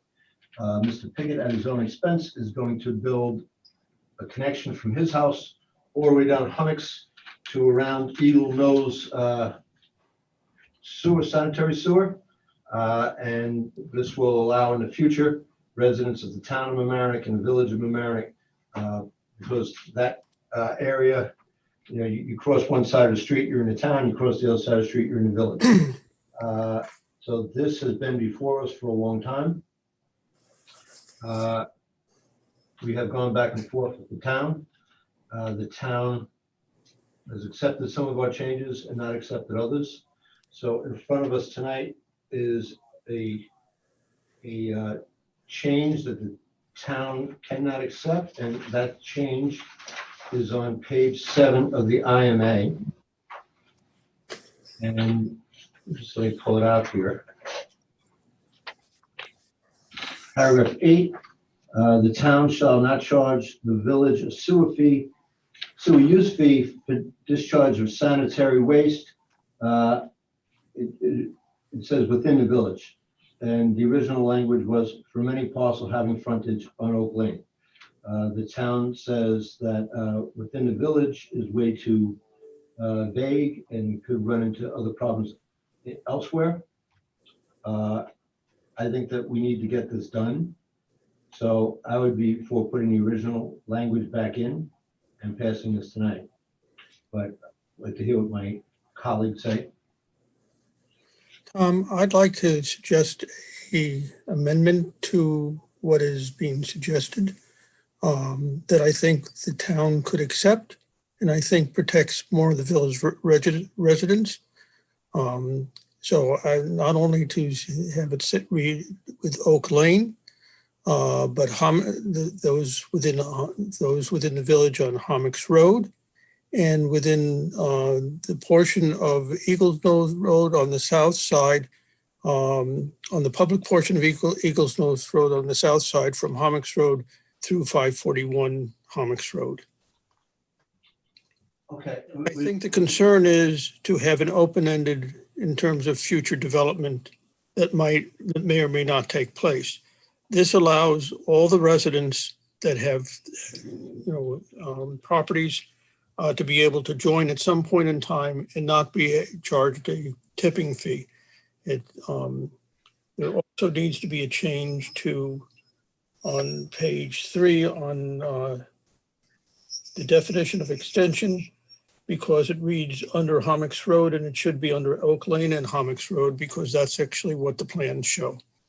Okay, but we have a memo from Mr. Altieri saying that is unacceptable to the town. No, he said the language that was previously suggested by others, actually it was the town's lawyer who gave that language, was unacceptable, which is fine. And I understand that the concern, as I understand it, is it's too open-ended. And the issue is you have 205 Hummocks Road that gets left out of any of the definitions because it's to the right of the, where the Hummocks Road changes going down to 220. And it doesn't include the houses on Eagle Nose Road, excuse me. Some people feel, I know you feel that, well, we could do that at a later date, but it's not a later date. We should be doing it all at one time and it's simple. But I can understand the town's concern of having an open-ended thing, particularly when there is a large development project that could be interpreted to get through a loophole without paying to the town. And I understand that. And I think that if that is the concern, it's well-founded. So I'm trying to button that up and tie it up limit it to, the concept that was originally undertaken. So I'd like to move that I'd like to move that we authorize the manager to enter into an agreement with the town with those revisions, with revisions that accomplish the issues that I've just raised, which is allowing 205 to be part of it, that the definition of extension include Oak Lane, that we include on number 8, Hommocks Road, Oak Lane, and the southern portion of the public southern portion of Eagles Knolls Road, from the junction of Hommocks Road through 541 Eagles Knolls Road. But there is no public portion of Eagle Knolls. It is a private road, so that language would have to be changed. I have to say, this is so frustrating because every time we talk about this, there are new changes we want put in the agreement. Every time. The conversations before were, let's make sure the maintenance terms require the town to maintain the town properties and the village to maintain the repairs on the village properties. And now we're talking about adding Eagle Knolls. I mean, every time we talk about this, we add more changes. Kelly, I understand what you're saying, and I am not trying to be an obstructionist, and I really would like to get it done. And there are representations that everything is right. It's not right. And that's part of the problem. That's not something that this board should have to do. It should have been done by the people who have proposed it and done their homework. They didn't do the homework properly. There's no reason to shortchange residents in the village because they didn't do that. My guess is they would say, they would take, issue with that. I understand that, but our job is to protect the village residents. This is about one man building one line. If the village someday decides to build up Eagles Knolls Road, the village would have to do it. And the village, would then deal with it with the town. And we would just be hooking up into, the manhole there.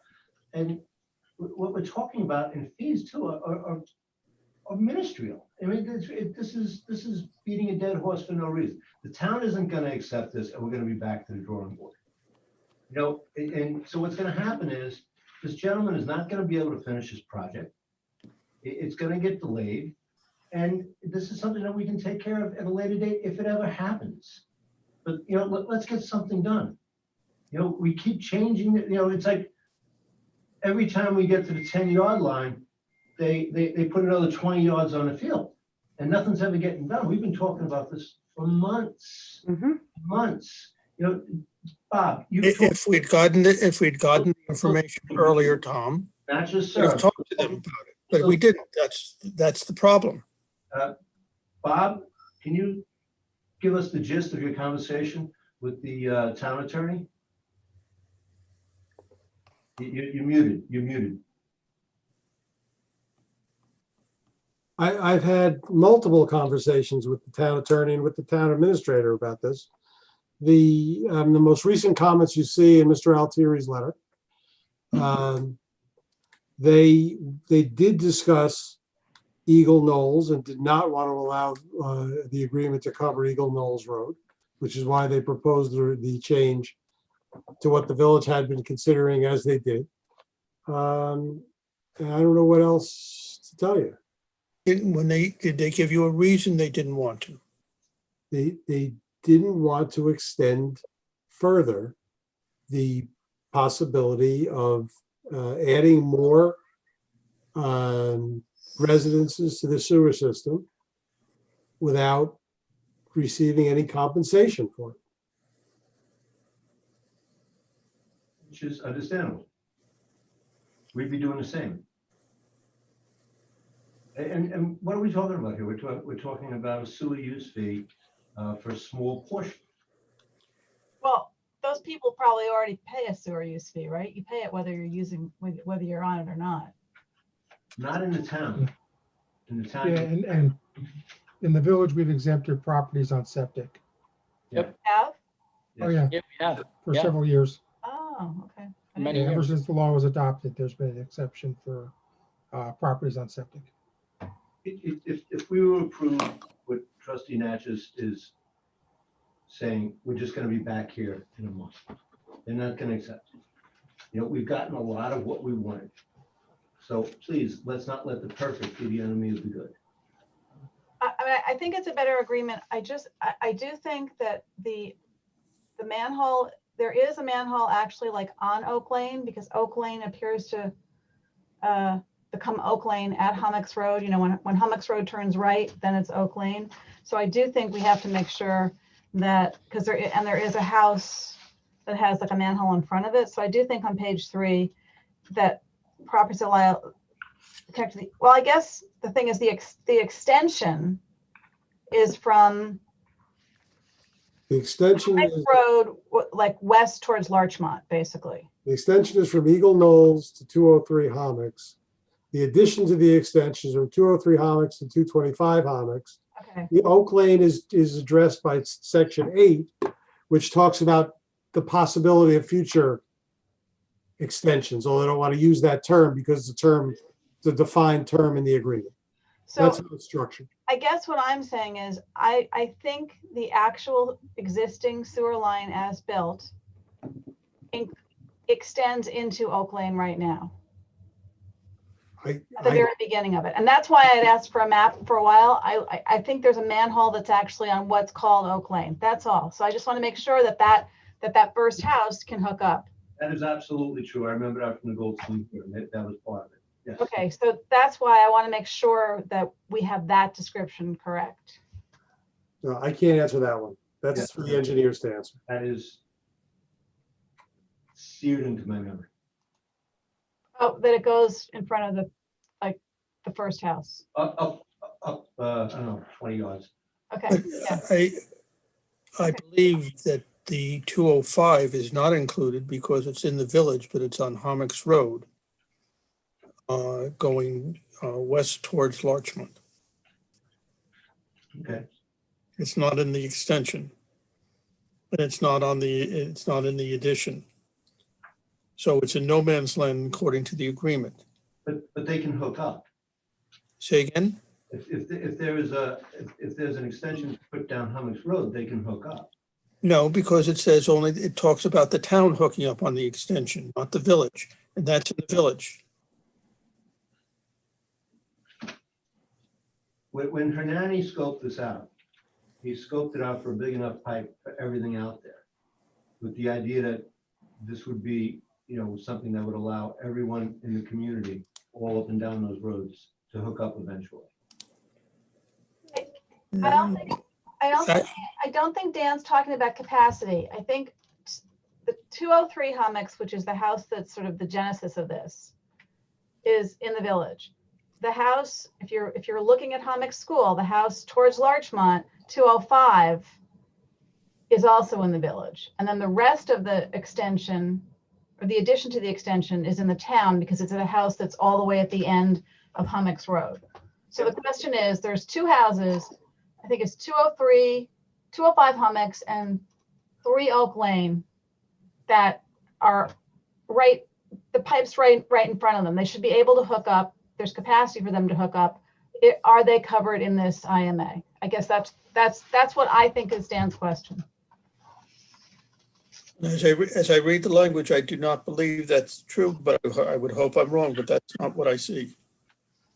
And that's what I raised last month. Just let me point out, this doesn't mean they're not allowed to hook up. This is about the sewer use fee. So it's inaccurate to say they're not allowed to hook up. I didn't say they weren't allowed to hook up. Are they in this agreement is the question. There's 2 houses in the village. I understand. You did say And are they in the agreement? I know they can hook up. They're very proximate to the line. Are they covered by the agreement?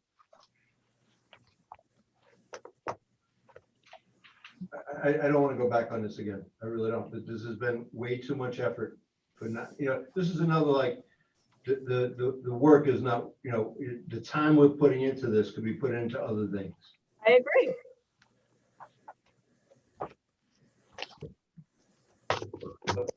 I just have to say, I feel so sorry for property owners in the village who come before us and need something, something done, because God, we make it hard. We just make it so hard. Okay, Mr. Natch has made a motion. I don't hear a second. I would like to make a motion to pass this, but on page 7, the town shall not charge the village sewer use fees for discharge of sanitary waste, and go back to the original language for any parcel having frontage on Oak Lane.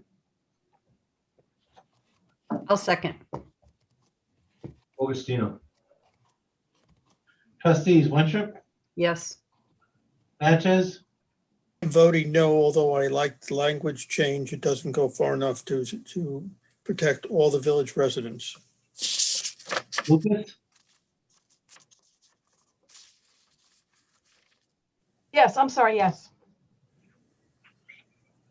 Trustee Tofor, Yes. Mayor Murphy. Aye. Mr. Pickett, I know you're still watching. Thank you for building this. Good flushing. Good flushing. That's great. Love that. If we ever have to do this again, let's get a map at the beginning. Good idea. Let's get a map. Mr. Pickett has his hand up. Unmute yourself, sir. Just wanted to thank you. Just wanted to thank you guys. It's been a long road. I know your hearts are in the right place, but it's been tough and looking forward to becoming a Larchmont resident. See you later. Whoa, aren't you a Village of Mamaroneck resident? Larchmont, PO. I mean Mamaroneck. Okay. I'll send you over to Mayor Walk next time you need something. Take care, Mr. Pickett. Have a good night. Happy Thanksgiving. Bye-bye. Thank Happy you. Thanksgiving. Thank you. New business. Okay, just getting a new business. Resolution adopting proposed fee schedule for Harbor Island boating season. We worked on this in a work session a couple weeks ago. Fees are going up a tiny bit in different places. Anybody have any questions or concerns?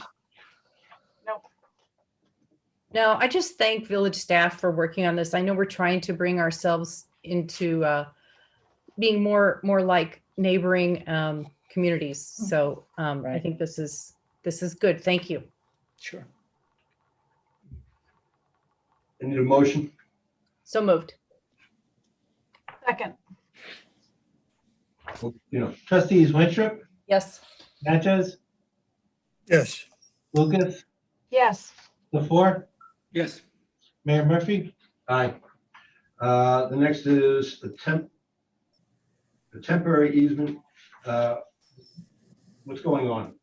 The Boston Post Road Bridge out here on Mamaroneck, right off Mamaroneck Avenue on Boston Post Road, going over to Mamaroneck River, is owned by New York State.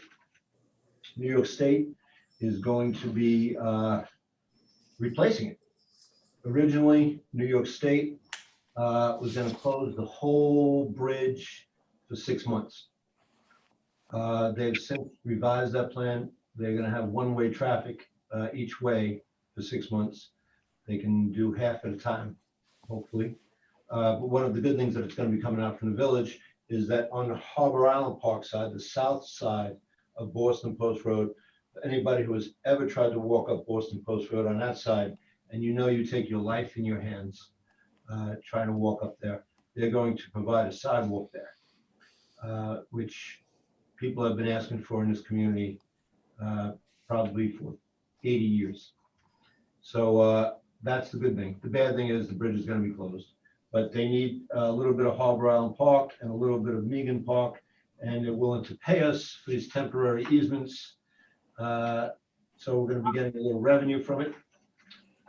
So this is the agreement with New York State. Does anybody have any questions or concerns? No, I watched the, I think it's very nice that they're paying us for the easements. I do too. I think it's really nice. Little bonus. Yeah.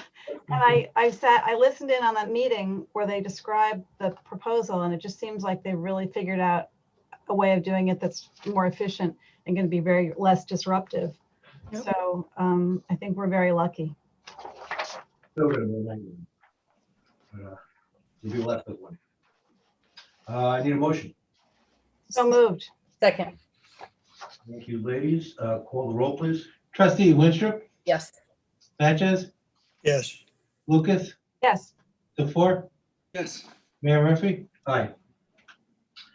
Food scrap IMA. This is an IMA with Westchester County for the food scrap mulching. What is it called? Oh, mulching. The food scrap recycling program that we have. Compost, Composting. Thank you. compost. Anybody have any questions or concerns? Jerry, has it been picking up? Yeah, so I sent an email earlier this evening. It looks like last month we were the second highest recycling, food scrap recycling that we ever had since the program started. So Excellent. pretty good. Excellent. And if you go down there, you'll see our employee, Robert, who's Yep. probably the most helpful employee I've ever seen down in a municipal waste facility. Yep. Yeah. Always cheerful. Always cheerful. Yeah. Yep. I need a motion. So moved. Second. Thank you. Call the roll, please. Trustees Winstrup, Yes. Natchez, Yes. Lucas, Yes. DeFour, Yes. Mayor Murphy. Aye. The outfall jetty, I don't know why this is on the regular meeting. We discussed this in executive session and advice to council, and the village is going to send a letter to Westchester County delineating the concerns that HDVMC has, and also to the Department of State. So that's really the discussion about that. Resolution authorizing execution of amended contract with Down to Earth Market. Jerry, you want to give us a little background on this? Mayor, the change that we have here is that the Down to Earth Market last year was our first year of a multi-year contract because of COVID and their request to continue down at Harbor Island Park. We had to put them outside. So they'll be outside in Pavilion Field starting in early January, going all the way to the middle of April. Weather permitting, of course, but nothing really stops the farmers market people. And there's a fee structure change because they're not using inside the building, but we're still covering our costs and providing the winter farmers market for the residents of our tri-municipal area. Great. Any questions or concerns? Thanks. No, I welcome the opportunity actually to shop outside, given what's going on. So I think this is a great. I'm It glad is a we're good doing it. idea. Yeah. They have very nice fruits and vegetables down there. And bread. Somebody sells some really nice bread. I forget. Pickles. I just buy the pickles. Yeah. They're real New You were York. saying pickle sells the bread. I'm around New York. Yeah. Remember the pickle barrels in years ago? Yeah, Yeah. sure. Yeah. Okay, I'll make that motion. Second. Augustino. Trustees Winstrup, Yes. Natchez, Yes. Lucas, Yes. DeFour, Yes. Mayor Murphy. Aye. The next is a Wait, resolution. Tom, Yes, Tom, ma'am. can I ask one question? I just want to make sure we did these easements right, because there were two different resolutions. And we voted on one. Did we get it right? Augie, maybe? We'll go back. We'll go back. All right, okay, thanks. I just want to, before I forget. Good catch. We might as well just do it again, belts and suspenders, right? Yep. Resolution authorizing sale of surplus property. What this property is the police department. If you look at some of the officers on the street, they carry a yellow taser. And this is a non-lethal device that allows them to stop people without using either massive force or, God forbid, their weapon. I've seen it in operation. It has a huge effect, taking the steam right out of people who are belligerent.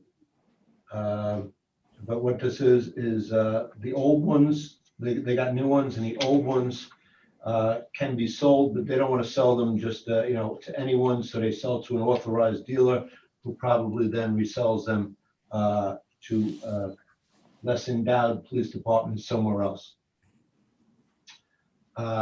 So I'll make that motion that we sell our tasers as a declaration of surplus property.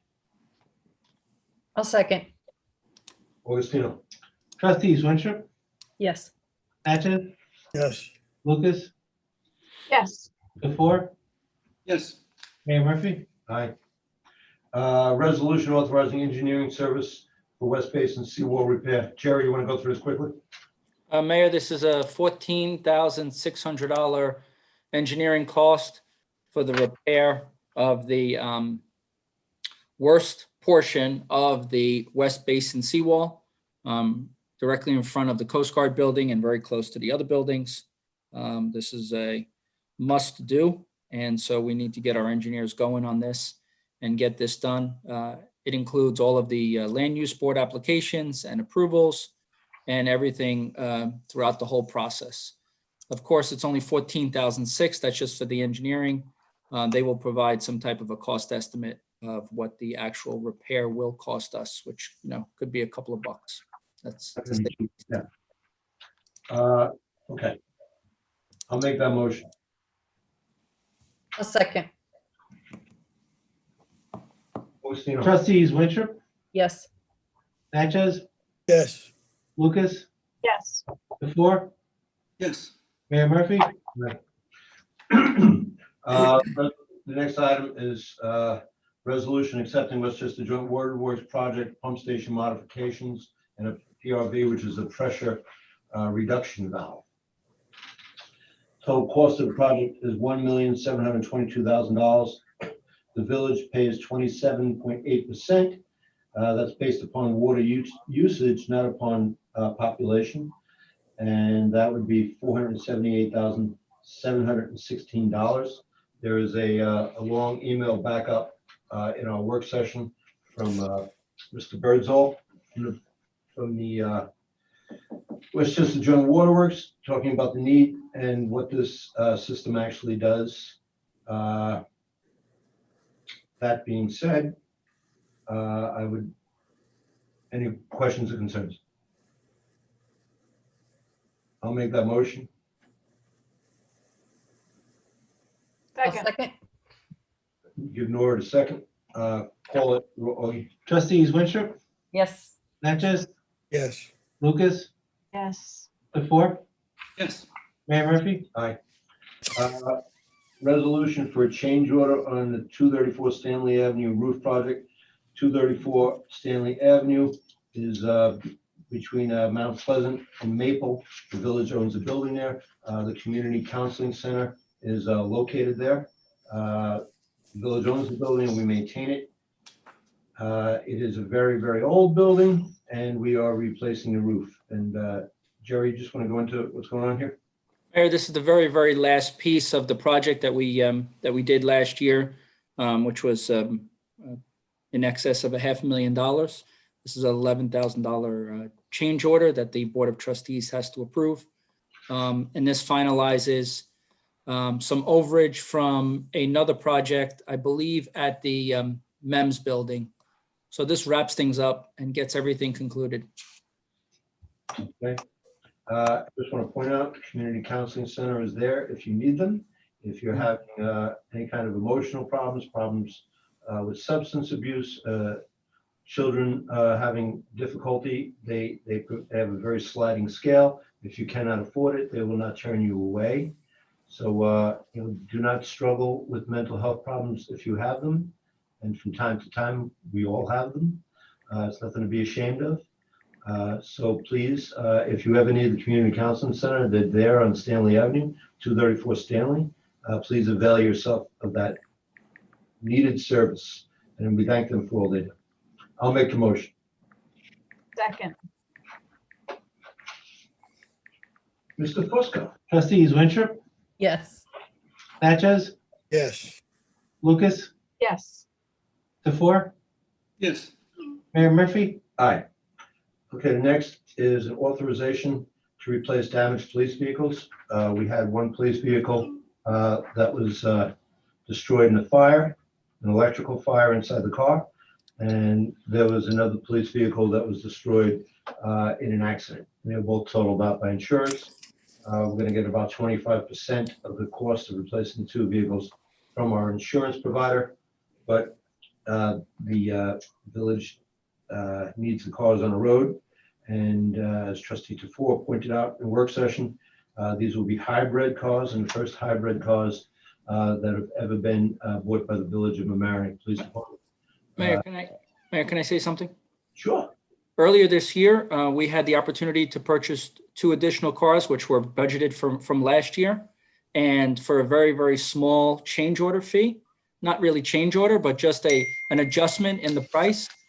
They switched out the conventional vehicles for 2 hybrids. So we already have 2 hybrids, and these would be 2 additional hybrids. So we would now have 4 hybrids in our fleet. Wow, good for us. Yeah. And We we just played with the numbers a little bit, and we're able to get the 2 additional hybrids earlier this year. I feel our carbon emissions dropping as we speak. Yeah, right. Yeah. I mean, it used to always be the police cars, they used to always argue for having V8 engines. They always wanted an 8-cylinder engine because, you know, I guess we all grew up watching Starsky and Hutch and figured that the only way to catch a criminal was to chase him at 130 miles an hour. Yeah, not like that now. And as I said, 3.5 years ago, I saw the demonstration of this Ford Interceptor. And they were buying it, and I said, let's get on it at a bit of reluctance, but now it's been proving that they are as fast, probably even better than the ones before. Yep. So, yep, finally. We're doing good. When they used to drive the Ford. Let's vote first. For what? Crown Vics. Yeah, Ford Crown Vics. I had one time for a few years, and it had 8 cylinders. And when you put your foot on the gas, it was like, you know, when you watch Star Trek and they go into a warp speed, it kind of felt like that. That's what Bill Murray collects. Does he really? He does. I'm not sure why I know that. I need a motion. So moved. Second. Augustino. Trustees Winthrop, Yes. Natchez, Yes. Lucas, Yes. DeFour, Yes. Mayor Murphy. Aye. Okay. We have to go back to one time. Yeah, we got to go back to resolution. And what we're going to do is we're going to do resolution number 2, map 20, parcel 20, known as Flagpole Deck at Harbor Island Park. The first resolution that we passed was map 17, parcel 17, Megan Park, and this will be the temporary easement of parcel 20, known as Flagpole Deck area, Harbor Island Park. I'll make that motion. Second. Please call. Trustees Winthrop, Yes. Natchez, Yes. Lucas, Yes. DeFour, Yes. Mayor Murphy. Aye. Thank you, Nora, for finding that. You're welcome. Report for the village manager. Before we do that, do we need, I'm sorry, Jared, but Okay. do we discussed adding a session? Do we need to do that on officially? Or Wednesday? That's advice of council. We don't even know if the council's gonna be ready yet. Do you know what I'm saying? I think we could do, we don't have to notice an advice of council. But we're gonna make, I think because we're gonna make a decision, we need to notice it. Okay, but this might not happen too. Right, but at least we can notice it. I mean, Okay, I'll take care of that. I'll make a motion that the village board is going to meet with the labor council for an advice of council at noon on Wednesday, but probably by telephone. I think we have to call it an executive session because if we make a decision, we have to be in a meeting. Okay, we'll contemplate going into executive session at that time. Okay, thanks.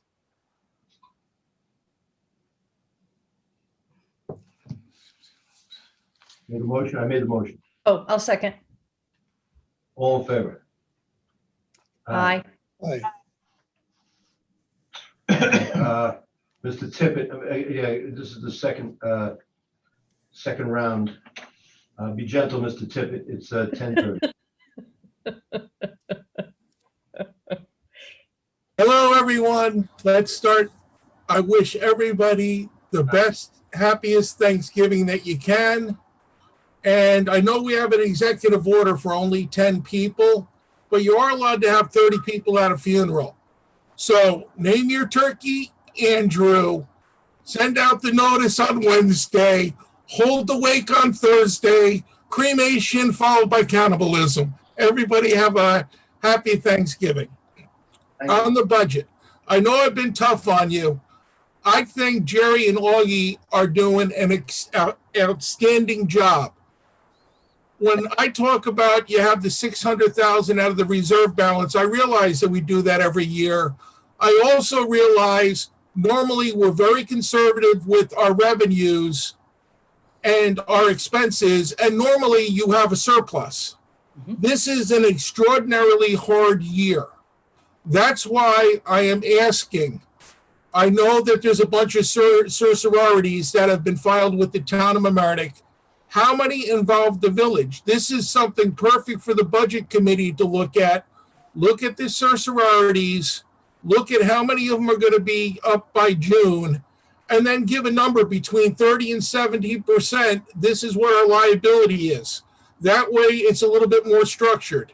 You have a number of lawsuits. Get a number of what you think the current lawsuits are going to cost you up to June 1st. That way you can make adjustments. How many outstanding parking tickets do we have? That's something I've been asking you for years. This is the perfect situation. What is your projected revenue from parking tickets? How many are outstanding? These are the tools that if you give Jerry and Augie, they can come back to you and say, hey, realistically, this is what we're looking at. They can't tell you whether there's going to be a giant snowstorm and they're going to spend $500,000 or there's not going to snow at all this winter and there'll be a $200,000 surplus. That's between them and God. I hope they're making good donations to the church. But for the rest of it, give them all the tools they need. And then if you have to come back to the village and then give them, hey, you know what? We know that we're going to be in the hole higher this year. We're going to do $2 million out of the reserve fund where we can do it. Augie and Jerry are not allowed to raise taxes. Augie and Jerry, all they do is they collect the taxes that are appropriated, the money that's appropriated. They control the expenses as dictated by you. They have to have the tools. If you're going to say, look, we need to go $2 million into the reserve fund, or we're going to bond another $1 million, or at least have them where they have the tools they need to make the big decision. Here's the tools. Now come back to us with the decisions, with numbers that you look at, and let the budget committee go look at the parking tickets, go look at the certiorarities, go look at where your legal costs are headed. Augie and Jerry don't need to do this. You have a budget committee that can research this for you. Next year, I already know that you're going to be ahead because there was a revalve up in Rye Neck, residential housing went up. Augie probably could already tell you what that number is because I think they already had the challenges of the revalve. What is that? What is that number? How does it help the village? But on the other hand, how many challenges are you going to have on your commercial property because they've either been closed or reduced hours? I know a lot of restaurants their landlords have actually reduced their rent to try to keep them alive or skip payments. Well, you know as well as I do, when it comes property tax time, they're going to be reflecting the breaks they gave their renters for what they pay in taxes. And they can only go back 1 year. So this not only is for this year, for the years forward. Let's give these guys the best tools that they can have to have the job done. I think you're doing a terrific job. I'm not criticizing you, but I don't want you guys to be caught in a bind in March and April and it says, wow, we didn't know that it could be this bad. Happy Thanksgiving. Enjoy it. Turkey Andrew, enjoy. Bye-bye. Thank you. You know what? We forgot to do one thing. What? The resolution about the power plant. And that has to Oh, be. yeah. Yep. So I'm gonna make a motion. Motion about the what? Power plant. Power plant. I'm gonna make a motion to add an item to the agenda. I'll second. Augustino. We'll set that motion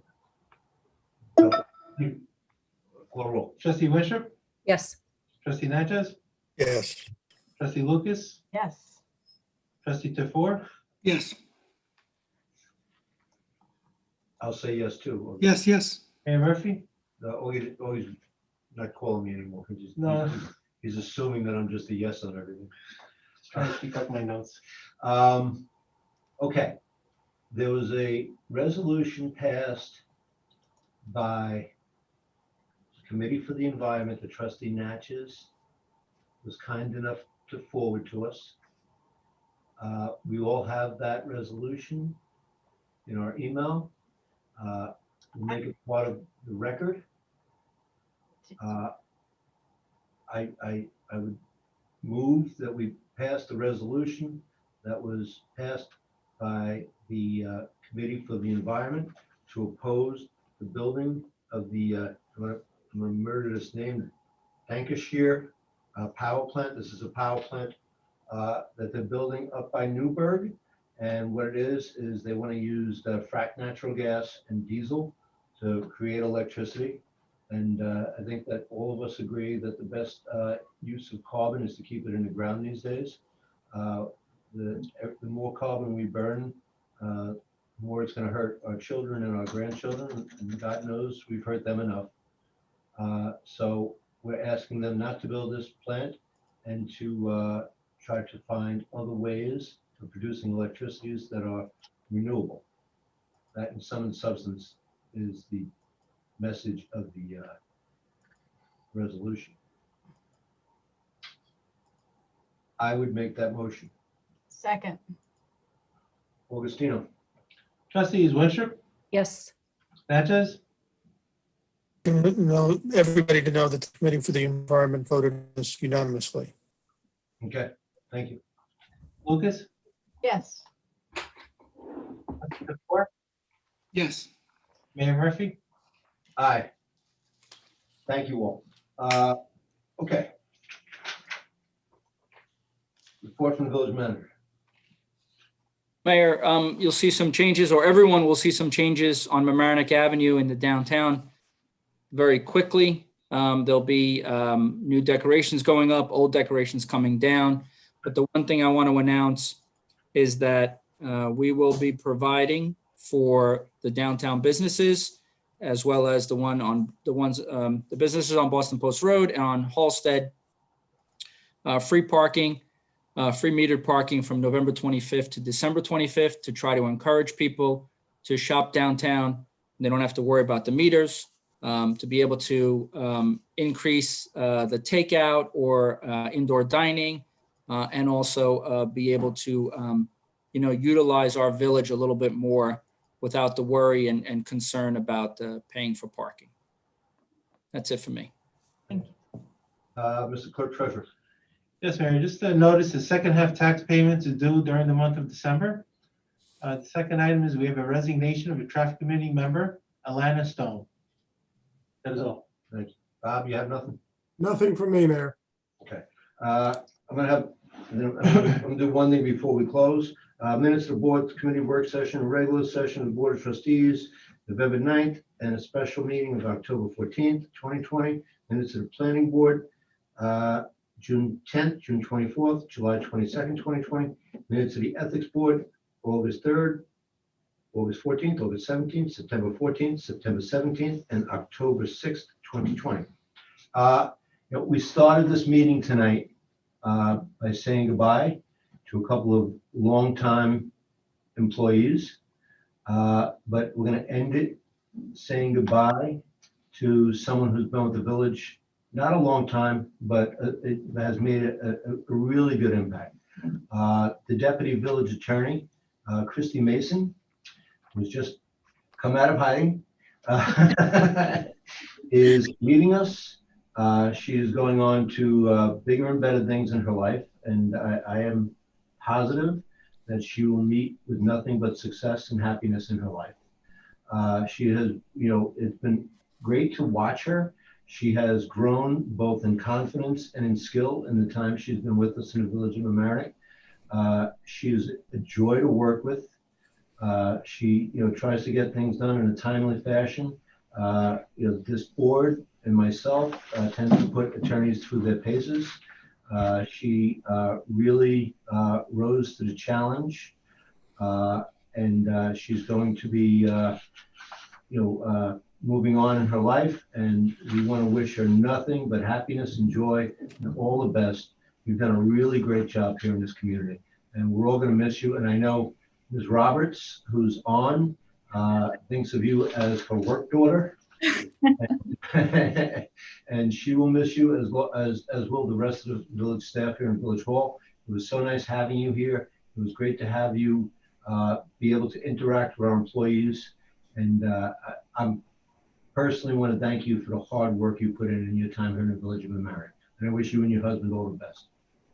I can't even say anything that was as kind as that. So I truly, truly appreciate it.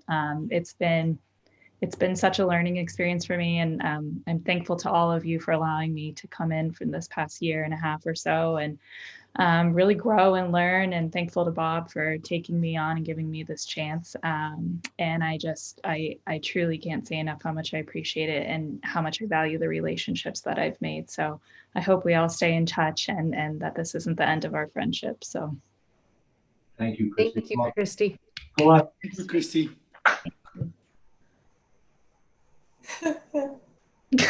Oh, Sally. I was crying. Who's crying? Sally. Okay. Thank you. Listen, I wish everyone, my colleagues, everyone who works for the village, everyone who's watching tonight and who watches in the future, the most happy Thanksgiving. Listen, it's obviously a difficult year. A lot of us aren't going to be where we want to be, but it's just a year, and we'll get through it. I care a lot about Glenn, but I don't agree with him. I think we should keep those gatherings to under 10. This is really important. We're going through an extremely dangerous time in this country. If we do what we're supposed to do, a lot less people are going to die. If we don't do what we're supposed to do, a lot more people are going to die. I don't know how to make that any more clear. This is about saving people's lives. So please, please enjoy your holiday, but do it responsibly. I know the kids are coming home from college. You don't want to give anything to mom and dad or grandpa or grandpa that they're not going to be able to fight off. So with that being said, I wish you all a happy Thanksgiving, and we will see you all in December. Good night. Thank you. Bye. Thanksgiving. No. Bye. Sorry, we lost internet here. Do we have to close the meeting? Anyone? Need a motion to close the meeting. So moved. Second. All in favor? Everyone? Aye. Aye. Happy Thanksgiving, everyone. Happy Thanksgiving. To everybody. Bye-bye.